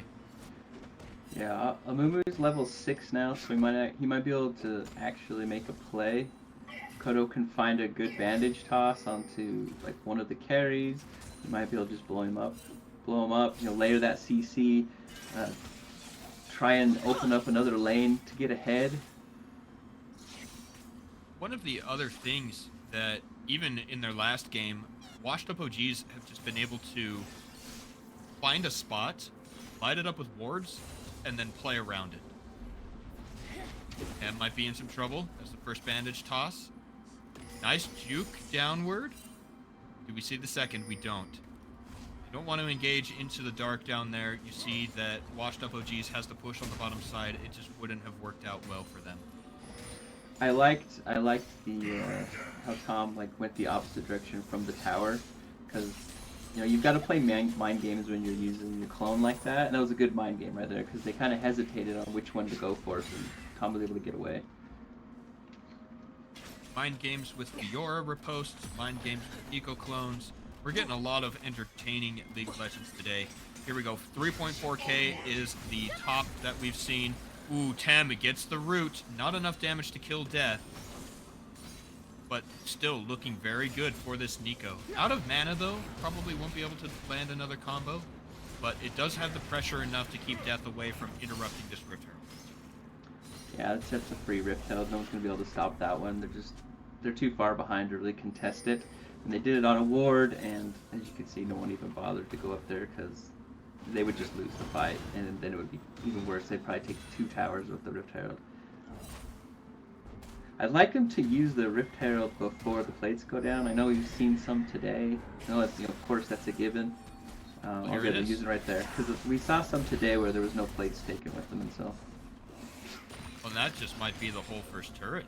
No, okay. Amumu's able to take down the Herald. We're looking, 120, 200 hit points left on that turret. And now, do we have the engage? Ultimate is available from Kodo Draco. He flashes away. Means the engage is slowed down. But do they fight now at this Drake? Chemtech is the name. I don't think you can fight this, and this mount fight is down there. You really need to layer the CC and kill the carries. He's working his way down there, though.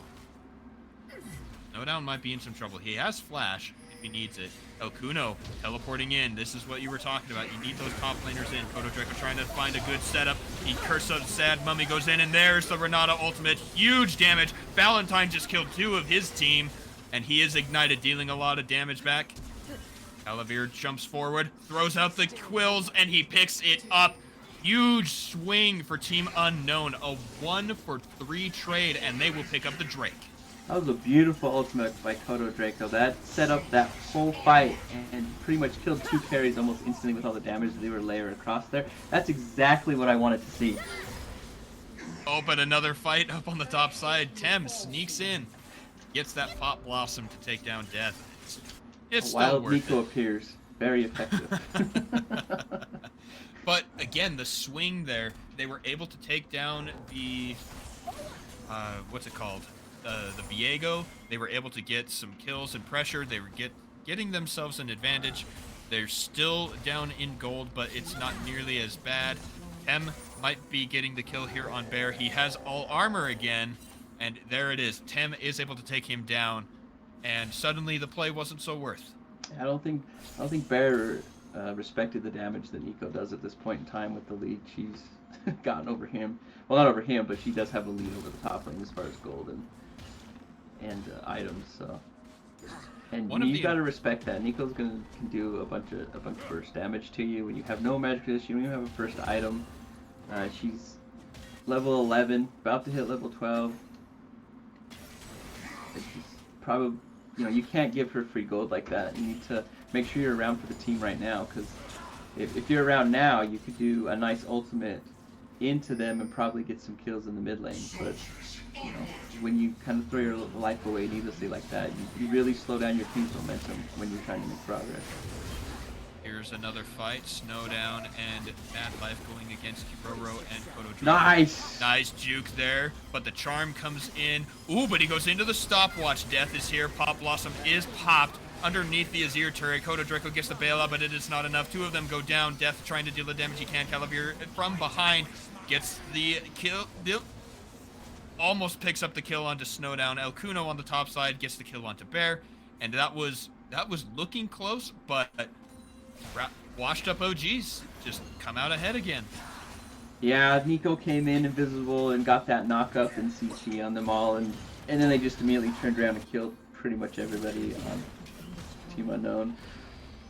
Those are the things that are, like someone was saying in chat here, how hard it is in an organized team to track Nico. It's not as bad. It's worse than solo queue, like trying to track her in solo queue. When you have a coordinated team, it's so much harder to track her and know where she's at. And then you just get flanked like that, and the fight's just over as soon as she hits your team with that ult. It's counterintuitive, right? You would think that it'd be easier to track because you're communicating, but it's because they're also communicating. Yeah. You know, if you know your team has swept wards for you to flank, and you know where, and you can come in looking like something else that may not catch someone's eye immediately. You know, because you're not thinking a minion or a ward is gonna attack you. All right, Death might be in some trouble here. He gets a nice shuffle. No down. Wanted to go in with the Ma, and ult just too late. Okay, if I needed to burn that ult a little bit earlier, probably would have lived. I mean, you won't have it for the next fight, but at least you'd be alive right now. Sometimes you just have to burn those ultimates. Oh, but here it is. Valentine helps set it up with Tem. They get an engage there. Damage coming from the Renata ultimate. They're fighting each other, but they get yet another kill. Snowdown picks up Kiroro. Koto Draco is running for his life. Bear on the backside is going to take up a little bit of damage. He is going to go down, and that's a 3-for-0 trade. Washed up OGs are doing a lot of work here. Yeah, they're up to almost a 10k gold lead at 17 minutes in the game. That's normally stuff you don't see that early in the game. Even when somebody's ahead, you know, you'll see like a 4 or 5k gold lead and this early, and that's still hard to play against. And they're up almost 10k right now. That's probably an insurmountable amount of lead. We see a fight onto Okuno. All right, Koto Draco gets the first stun. Slow, stun. He is able to jump away onto Elite Mad Life. Well done. Nice escape there on the Jax. Yeah, I wonder if Koto, he would have used the ult if they actually could have got the kill, or if they just didn't think they had enough damage to finish it off, so he wanted to hold it for the dragon fight. Holding it for the dragon fight is good, right? Yeah. It's the potential of a much bigger fight down there than the pickoff. So Valentine doesn't have his flash, and neither does Azir. So those are two carries you might be able to get on top of, and they may not be able to get away. But you know, Vayne, of course, is hard to lock down in her ultimate because she goes invisible. Nico has flash and ultimate up, so they need to be really careful with that. Oh, they didn't even contest the dragon; they just gave it up. Unknown needs to be careful because they have no Renata ultimate. A good disengage there, but in comes the Pop Blossom. It only lands onto one. Death is out already. Koto Draco trying to do what he can, but it is not enough. Calavir on the bottom side going 1v2. He dies. Bear dies. Holy cow, all 5 of them die. It doesn't matter if you give up a Drake when you kill all 5 of your enemies. No, they gave up the Drake and then just aced them because they want the... Well, Baron isn't even up yet. I was thinking we were at 20 minutes, but no, we're only at 19 minutes, so they can actually go and get the Rift Herald and then use that with Baron if they decide to take the Baron afterwards. But I don't know if they have enough time to get the Rift Herald. I think they do. Oh no, they only have like 15 seconds, huh? Yeah, I think the Owl would have had to have gone for it, because I think it appears at like 1945, if I remember right. I can't remember the exact time, but Well, we're going to find out because 20 seconds here. He has 5 seconds, I'm pretty sure. No, he might. We have enough. Only 700 more damage. Do they pick it up? And there it is. Okay. Yeah, Holy it cow. extends if you are attacking it. If I remember right, it won't go away. I just don't remember the exact time. It's been too long since I've had to read up on that. But I think that's great. Now you try to get yourself the Baron and push with the Rift Herald and just end the game in one push. With the lead they have, they should be able to do that if they can just get a good team fight and at least kill 1 or 2 team unknowns. Oh, that caster minion in the brush. That's super hard. Watching a minion attack your board. I don't like that at all. Alright, they're on the Baron. Just like you said, I think if you do take the Baron, cast the Rift Herald, you will definitely get your turret. I'm willing to bet they break an inhibitor on this next push. I would say you just have to all in this and try to kill them. There's the engage onto Tem. Bear able to get that knockup, but Valentine, with the assistance of Elite Mad Life, are coming in. Bear might be in some trouble. He is in trouble. Tem goes legendary on the Nico. And Team Unknown need to get out of there. There's no fight to be had at this point. Yeah. Kodo. They're just Kodo's gonna get caught. He is dead. Oof. They're just not coordinating the Mumu and Malphite ultimate. Like, Malphite needed to probably ult directly onto the Baron, and then a Mumu needed to follow up right together, but they weren't close enough to really put those 2 large CCs together. Engage tools are still available for washed up OGs, but it won't really matter. The turret is down. They go in with the engage here. Charm from Mad Life onto death. He's out for just a moment and then goes down. Calavir goes down to Valentine. Bear underneath the turret gets hit by everything else. Kodo Draco stuns some people underneath the turret. But that's a 3rd charge from the Rift Herald. Unable to stop the onslaught. Washed up OGs lose just Elite Mad Life, but they are going to gain victory in game number 1 of our finals. Man, I would... They really made Kodo Draco's jungling life not fun that game. Just constantly invading, constantly just in his side of the jungle, not allowing him to farm. Like, it must have been a frustrating game. Yeah, I believe that. So, beautiful execution there from Washed Up OGs. I don't think Unknown did anything wrong. I think it was more of a bigger brain from Washed Up to do the invade, to put the Amumu back, because we saw in the chat that, you know, Amumu does better in the mid game, but if you can't get to the mid game with your items and you have no farm or levels, then it won't matter. So I think that they played that really, really well, removed part of the big engage problem, and executed perfectly. When you got to see the one good Amumu we saw, like, totally won them a fight they probably shouldn't have won outside of that, right? Yeah. Because they got the carries and just blew them up right away. I would have liked to have seen more coordination with that Malphite ult and that Amumu ult. I really think that was their win con, was hitting both of those and layering the damage. All right, well, that is game number 1 over to Washed Up OGs. Team Unknown going to come back for game number 2 and hopefully take the victory so we get our 3rd game and that we can save Shazbot's honor. We'll find out after this quick break.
Hello, everyone, and welcome back to the Progenitor League circuit. We are in our finals best of 3. Game number 1 went over to Washed Up OGs, and we're here for game number 2. I am Benjer Hodger Sorensen, and with me is Brock Proden Rubino. Hello. Hello. Man, it's another snowball victory there. Took those advantages and just got an early game lead and never looked back. You never look back. Cool guys don't look at explosions, right? Isn't that how it goes? Look what we got now. Admin's just upping his game during production. Yeah, I like it. I like stuff like this. Although, I do too. What this does do is it makes it harder for me to take a drink of water because I like doing that off of the camera. But regardless, here we are. Game number 2. Nocturne and Vagar remaining the first 2 bands. Silas, everything's looking about the same. Just a quick note here, as you probably already see. Team Unknown is on the blue side. It was their prerogative to pick because of the way the last game went. They chose blue, and I respect that, right? It's you're able to get your more comfortable picks instead of trying to counter. Yeah, get the first power pick for your team, the one that you think will really make a difference. I like the Jinx band still. I know it didn't make the biggest difference, but it was a good ban. Tarek still being taken away from Kiroro. This is looking really familiar, Proton. At least the first pick is. It's Oh. and second. Is it the is it the salty run back?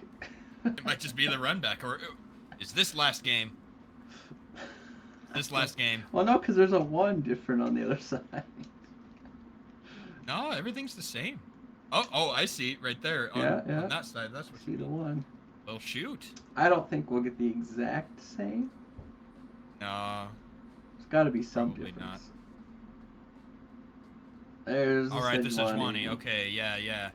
Now, see, I think that Kodo did well on the Sejuani the first game, and I think that was probably going to be the better pick, but I appreciate the diversity with picking Amumu last game. Oh. And it would have worked out. Just Jeez. the invade. You notice the name underneath Sejuani? I do. It's his old name. Yeah. But that's okay. We all know I was that that's confused Kodo for a Draco. second. I was like, did they sub someone and we didn't get told? Okay, so pick order is also the same so far, just the only difference being the Sejuani for Kodo Draco. Syndra being banned again. Yep, it's right there. Kodo is trolling casters. Every time, man. It was really nice for him to switch his IGN once Yeah. we stumbled over ourselves for the entire 6 hours last time. Yeah. What other differences are we going to see here?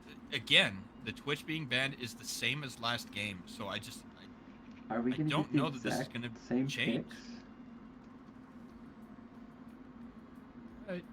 well, I don't really know. okay. Yeah, it's the same. So far, the bans are the same. So I'm thinking that, Jax again. yeah, Team Unknown recognized what went wrong in the last game. It was the way the invades affected Mumu's jungling. And so they're picking something that won't be bullied so hard, and everything else was working. I can respect the run back in this way.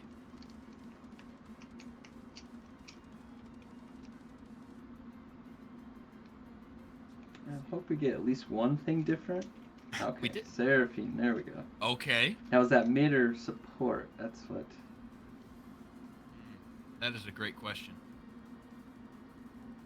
Because I know that they recently did a change for Seraphine where they wanted to give her a little bit more power in the support role, but they had to do a really specific change so as to not overpower her in a solo lane. Yeah. They didn't want to take away a lot of people that like to play in a solo lane. Oh, Orianna. Okay. Okay. This is new for Death. But again, a nice safe pick, easy one to And the Zeri. always fall back on, and the Zeri. I really think that rounds their composition off better. The Vayne did well. I bet you anything that Valentine locked it in just to prove me wrong when I said that the Zeri would be perfect. But I think it's the better pick between the two. Yeah, it's definitely a tough champion to play, but if you have the skills on it, and you've seen the pentakill machine Zeris in other games, so... So, what if the reason the Vayne was picked was because of the Renata last game? You got Renata ulted as a Zeri in your ultimate form. You do more damage than the Vayne. I think you would. Build path and just the champion in general, would you not? I'm not sure. I mean, Vayne's single target damage is really high, so... Zeri's all about that moving around and kiting and chasing, so her damage output isn't as high. But because she can just stay away from everybody and kite them around, it's super hard to deal with her. I had just had another thought. Would it cause Zeri to use her Q or her actual auto attack with the Renata ult? Do you know the answer to that? I don't know. Yeah. If you're just using the auto attack, it might do damage like one big chunk, but then it's not going to do any much after that without it built up. Exactly. All right, everybody. I interrupted you, Proto. I was gonna say, I've never seen Zeri get... I don't remember seeing last time I saw Zeri get ulted by a Renata, so I wasn't really sure either. That's a good question. Oh, that's going to go on the list of interactions, too.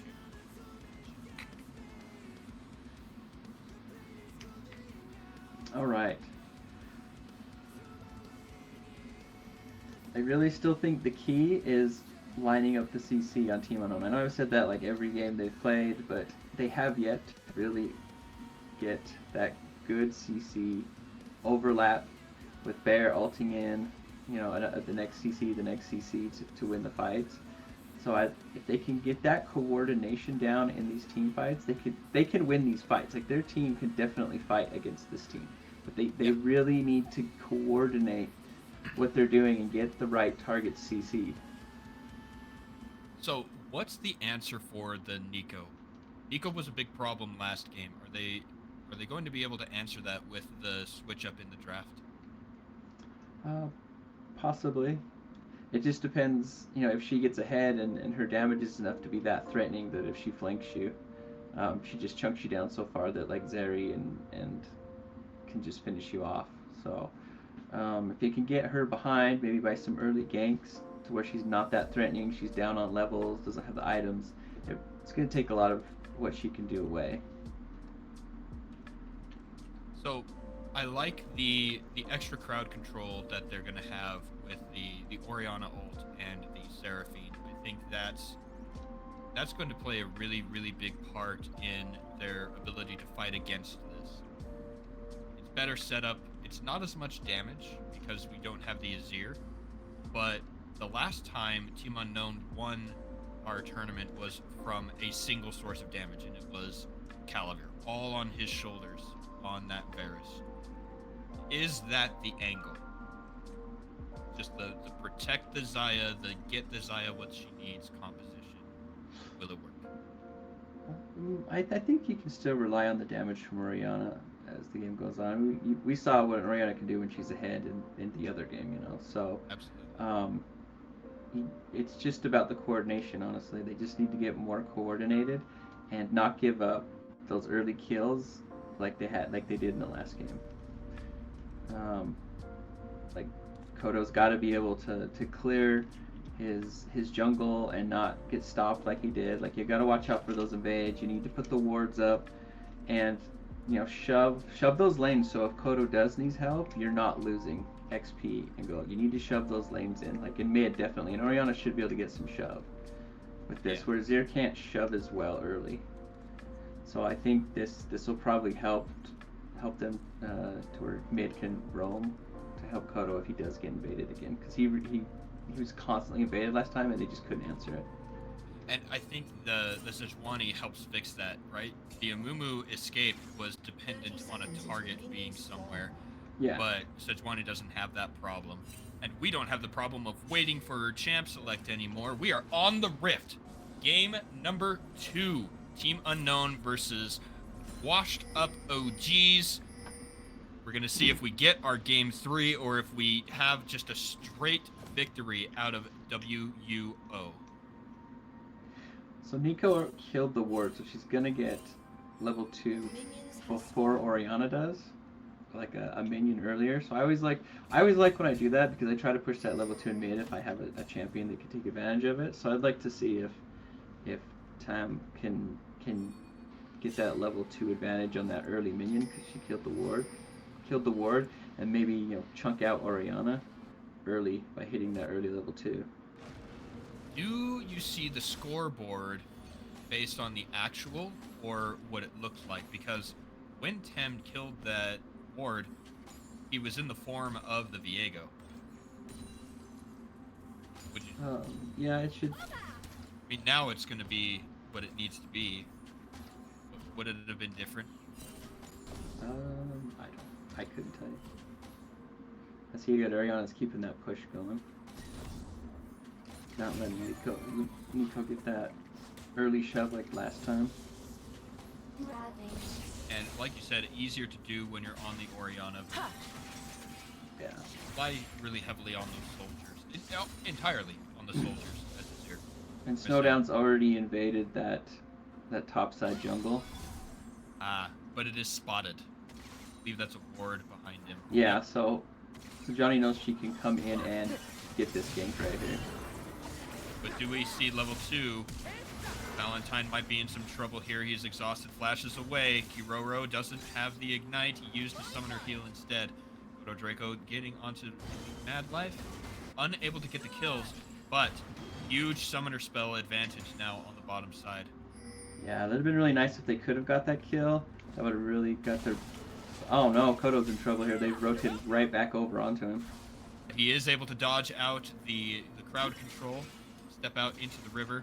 But this is definitely their time. Unknown has the advantage at the moment. But again, Kodo's going to get behind. Re-engage onto Tem. Flashes forward to try and get the Tangle Barbs. It does not land. Root down onto Tem. Do they have it? They find him. First blood for Kodo Draco. The redemption arc has started. Snowdown starts in. Gets the kill onto Kodo Draco. Do they have the damage now? Snowdown is pretty tanky. Calavir picks up a kill. A double kill. Oh, wait. That's weird. That's weird. It counts Snowdown as the double kill for the Sejuani. Elite Mad Life comes in. It's actually Tem. Tangle Barbs into the grand entrance. Do they have enough damage? Death wants to get there onto Elite Mad Life. It's not enough. Tem chasing him now with the double buffs. But Kodo Draco is here. Tangle Barbs miss. Do we see the next engage? That's the flail. Flash forward, auto attack. Do we see Permafrost? We do. There it is. Extra damage. Tem is super low. Kodo Draco picks it up. Buff transfer complete for the 4th time. That fight! Wow, what a crazy starting. Oh Death my gosh. Now death. Oh no. What a wild. That's the most explosive start we've had for these two teams here. 8 kills by 4 minutes.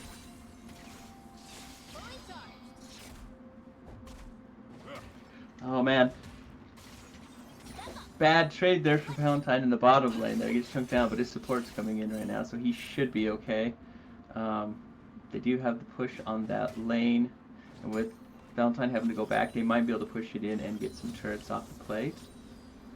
It's crazy how just one little play can change everything, right? We're exactly even, 4-4, 8,000 gold each. Just super fun little match there. Yeah, and bot lane, I think that was the first time that Team Unknown actually had a lead. I mean, they had it for just a moment till they got kills back, but the game's pretty much even right now, which I think normally by this time in the other games they were already behind by a bit, just for some early plays and kills. So, and I like the rotation over to the Dragon right now. They have the bottom lane pushed in. They might be able to actually get this. Well, no, because they're actually collapsing on it now. Mid lane's trading. Snowdown is there as well. I don't think you fight this, or you don't need to. You surrender. It's the first Drake. It is Hex Tech, but again, it's the first one. You really don't need to worry until you start stacking. Okuno gonna go in onto Bear. Does not get the stun. Bear is a little bit behind. CS-wise, it's that 15, but, you know, in levels, he should be able to get 6 on this next. Oh, but this is not good news for Team Unknown. Calavir is caught out. He has no flash. He does have the exhaust, but no ultimate either. He does go down. Snowdown picks that one up. They almost killed Valentine again, but, you know, slippery Zeri. Roro in a 1v3. Ooh! W just takes him right out. Oh no, This is Bear not didn't good have that news. level 6. Oh, if he had he didn't 6, he have could have it. turned it. Absolutely. Oh, that feels so bad. Well played up there for El Cuno. Yeah, he needed to just leave early, then TP back, and I mean, he's not going to miss a ton of minions. Again, we have a level 6 disparity. Tem is in some... Oh, he goes in. Oh. He's got turret aggro, and that's a kill for death. Solo kill. I think it was a little overzealous there to go to the turret like that. Nice play to turn that around and get the kill there, though. It was an underestimation, I want to say, of the power of the Command Protect and the ability to hit level 6. But there is a gold advantage now. It's about 2,000. It's got the, excuse me, it's all the CS, right? Mid lane is short 20, top lane is up 10. It's rough. Minions. Dev is able to sneak in as a minion again. Yeah, bot lane is the only lane that's really close to CS, I guess, but they're still about 9 ahead. So, washed up OGs has the advantage. Uh-oh. There we go. There's a nice knock-up from Bear. He is healthy. Flashes away. A good disengage to save Kodo Draco, who is still in level 4. The big fight and massive skirmishes down in the bottom side at the Drake really hurt Team Unknown. Yeah, the jungle invade and just keeping Kodo Draco down has really worked for them in all these games. So, I mean, if they haven't figured out how to stop you from doing it, well, you know, why not continue to just do that same play over and over and keep the jungler super far behind? Especially with a champion like Sejuani, who can have such a big impact, right? The Glacial Prison is a massive ultimate. It has huge range, it's great crowd control. Being able to follow that up with the Arctic Assault and the Permafrost, it's just so much that you do want to keep that champion down. You know, it's not because of damage, but out of raw utility and crowd control. Flash forward into the kill. Oh my gosh, that is so frustrating. Just sitting right there, even tricking me. I wasn't really realizing that Nico was in that group because I was watching Viego take the Rift Herald, and I was trying to see if anyone was going to collapse, but they would. And then I look as Nico, you know, is a minion and turns into her own form again, and just combos with Rakan. Roro might be in some trouble here. 3v1 plus a Rift Herald. That means there won't be a turret for too much longer. Kodo Draco gets in to try and get the save. One more auto should give him the Permafrost. Chasing, but it is not enough. Blast Cone will get Snow down to safety. They're able to save mid-turret. There isn't a whole lot more they can do at this point. Yeah, the game is opening up kind of how it did in the other ones. You know, it was closer early. There's an engage onto Valentine. He's able to use the ultimate and the flash to get out. Kodo Draco will go down instead. And that's the power of Zeri, right? You're so quick, you're so mobile. But now, what do we see here? Snowden does get killed. Shut down gold over to Calavir. That was well played by Team Unknown. Yeah, that was huge. Maybe they'll be able to do something with this in the bot lane. With the oh my gosh, gold. it's a freaking Nico again! I am really bad at following that. Please don't pick Nico in my games, anybody. Oh my goodness. Death is down here. I mean, that's the power of a good Nico. Just all of a sudden, Nico pops out of nowhere. Meet Mad Life sets up a great setup. Hem picks up a kill. Kodo Draco is down here now. Do they have everything able to kill Valentine?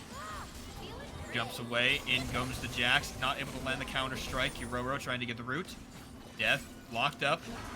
Permafrost on to El Cuno. Snowdown trying to get it in. He does make the kill work, but Kodo Draco gets him back. Kodo Draco finally hits level 6 at 11 minutes in the game. That's got to feel bad to not have your ultimate this late. Like, there's some of these plays could have been turned around real quick with that ultimate, but yeah, it's got to be frustrating. Agreed. Bear has made his way down here to the bottom side. I like this rotation from Calavir, knowing that the big fights were going on the bottom side. You gotta go somewhere else. There will be no minions or anything for you down there, so he goes over to mid lane, almost takes out a plate. But, you know, Team Unknown is definitely on the back foot. And you probably either give this dragon up or you try to get a pick and then take it, because I don't think you want to straight up fight against washed up OGs for this dragon, unless you can get a pick, but just straight up front to back fighting, you're not going to win right now.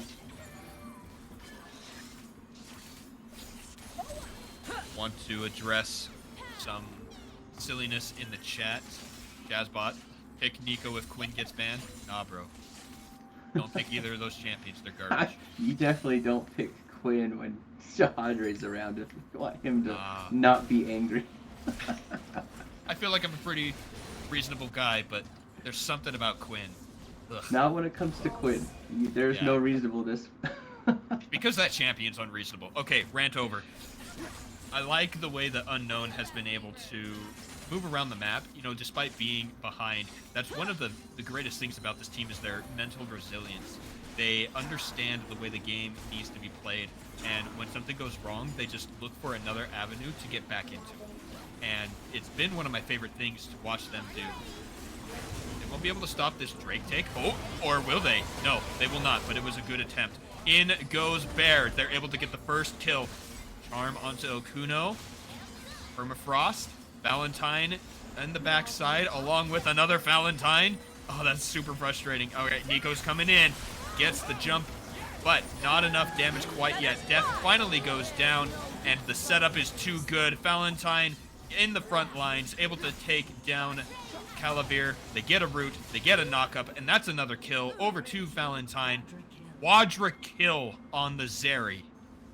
Man, they couldn't find a good spot to have Orianna use her ultimate there and just pull them together. I thought there might have been a couple times, but I don't know if anyone could have followed in on it, and so it may not have made a difference, but they could have just found that ultimate. They might have been able to turn that fight, but things just didn't line up for them.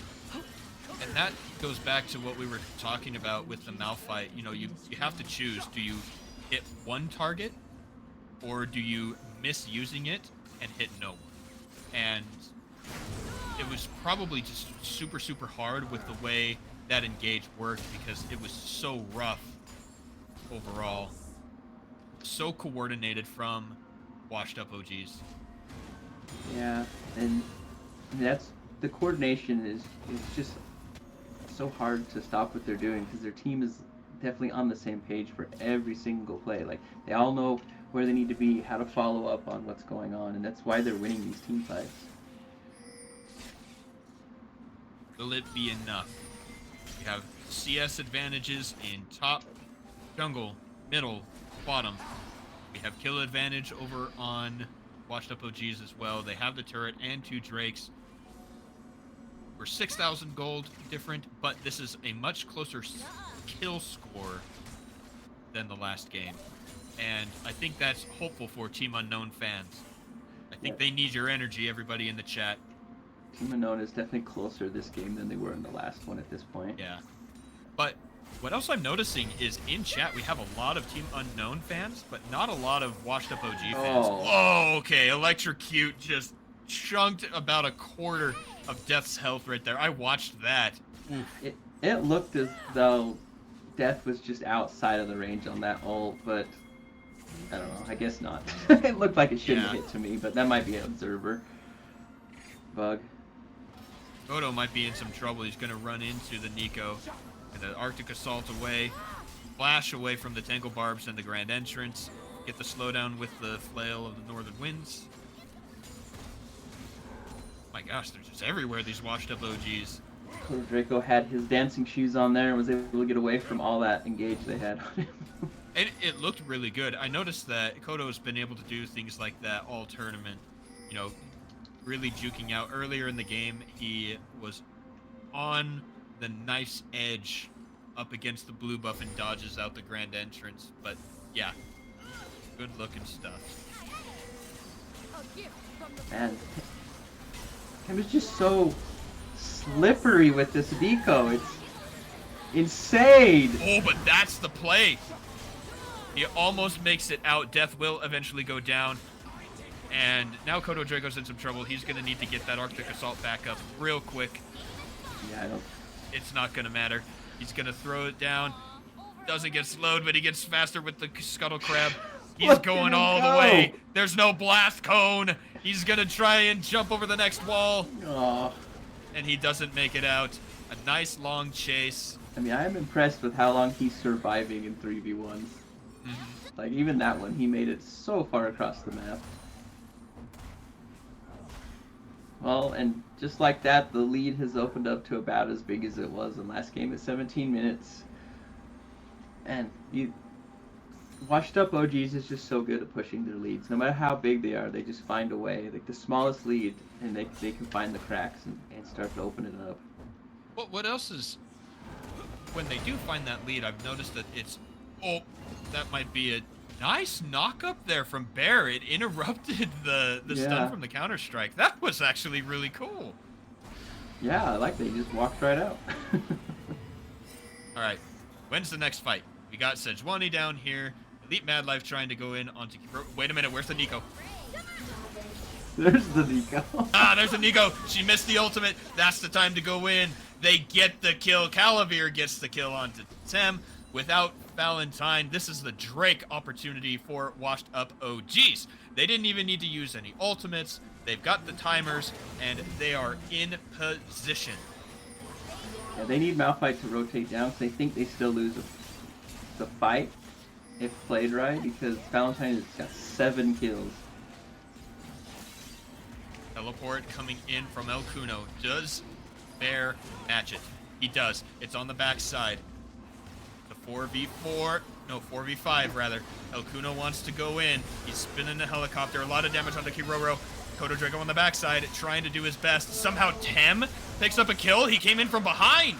He was able to get all the way down with the teleport on the backside. Blue team does pick up the Drake, but it doesn't matter because everyone else is dying. Calavir going against Elite Mad Life. Bear doesn't have the ultimate from the engage up on the top side. Calavir gonna throw down the Feather Storm. Gets the roots, but it doesn't matter. That's a 5-for-1 trade. And washed up OGs take yet another fight. And Bear using his ultimate to escape from Jax earlier, like that, he was just, that really put them in a bad spot to not be able to engage on Zeri like they wanted to. Had he had the ult up, they might have been able to blow up Valentine before he could really start to do some damage, but you know, without that big engage tool, it's really hard for them to get to the back line. Washed up OGs on the warpath, shoving in with the Rift Herald. Do we see the next engage? Kodo Draco jumps in, unable to hit Valentine quite yet, gets the slow, but in comes Tem. A huge ultimate snowdown takes the first kill, takes the second, and that's 3. Will they make it 4? Good route into the flash from Calavir. Makes him get... Oh, he takes that last shot there from the zap. And washed up OGs just pushing in. Multiple lanes now. Mid lane is also under fire from El Cuno. Top lane is pushing by itself. And they've got 4 members here on the bottom side. This turret is not long for the world. Good ultimate there from Bear. Does he have enough damage? He doesn't. One more auto attack. He gets the kill onto Valentine. Calavir levels up. Is he still alive? He's actually dead. Bear going up against Tem. Do they have the damage? He has to jump away, but Malphite is coming in, helps Kirobo pick up the kill, and Bear shows why the Malphite is so dangerous. They get the slow onto El Cuno. He wants to turn around. Jumps over the wall with the ward. They have vision. I don't think they chase. They gotta take mid turret, get some gold in their pockets. Yeah, they need to push the lanes out, get some farm, because they're not going to be going for Baron right now without Calavir. So they need to try and get these turrets down, push the lanes out, get as much farm, spend all that gold, and then try to look for another good engage with the Malphite ultimate, and then have Sejuani follow up.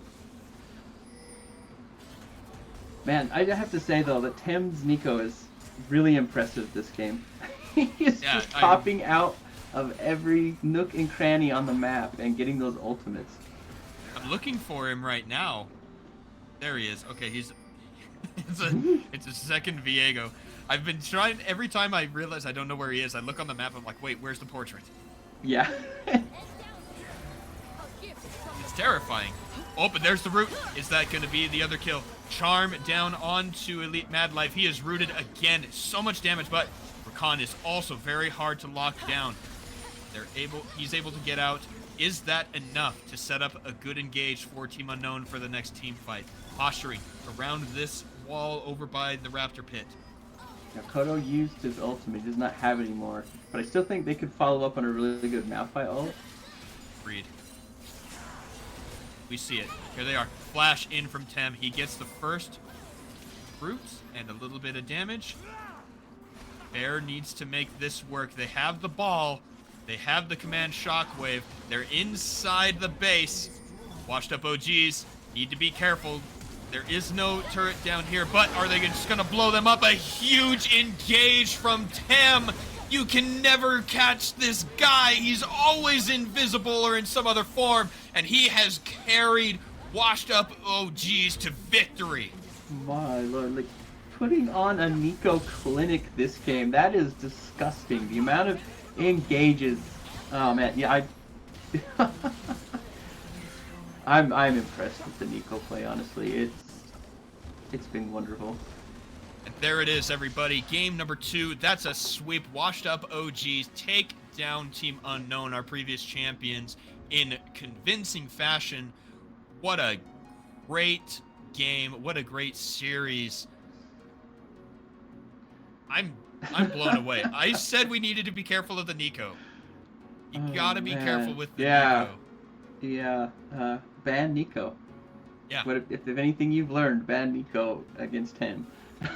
Absolutely. That just, and you know, there was a time after Worlds where Palafox did a video, you know, pointing out a few little mechanics here and there with Nico, like when you change into a minion, you can't be targeted by champion target only spells and stuff like that.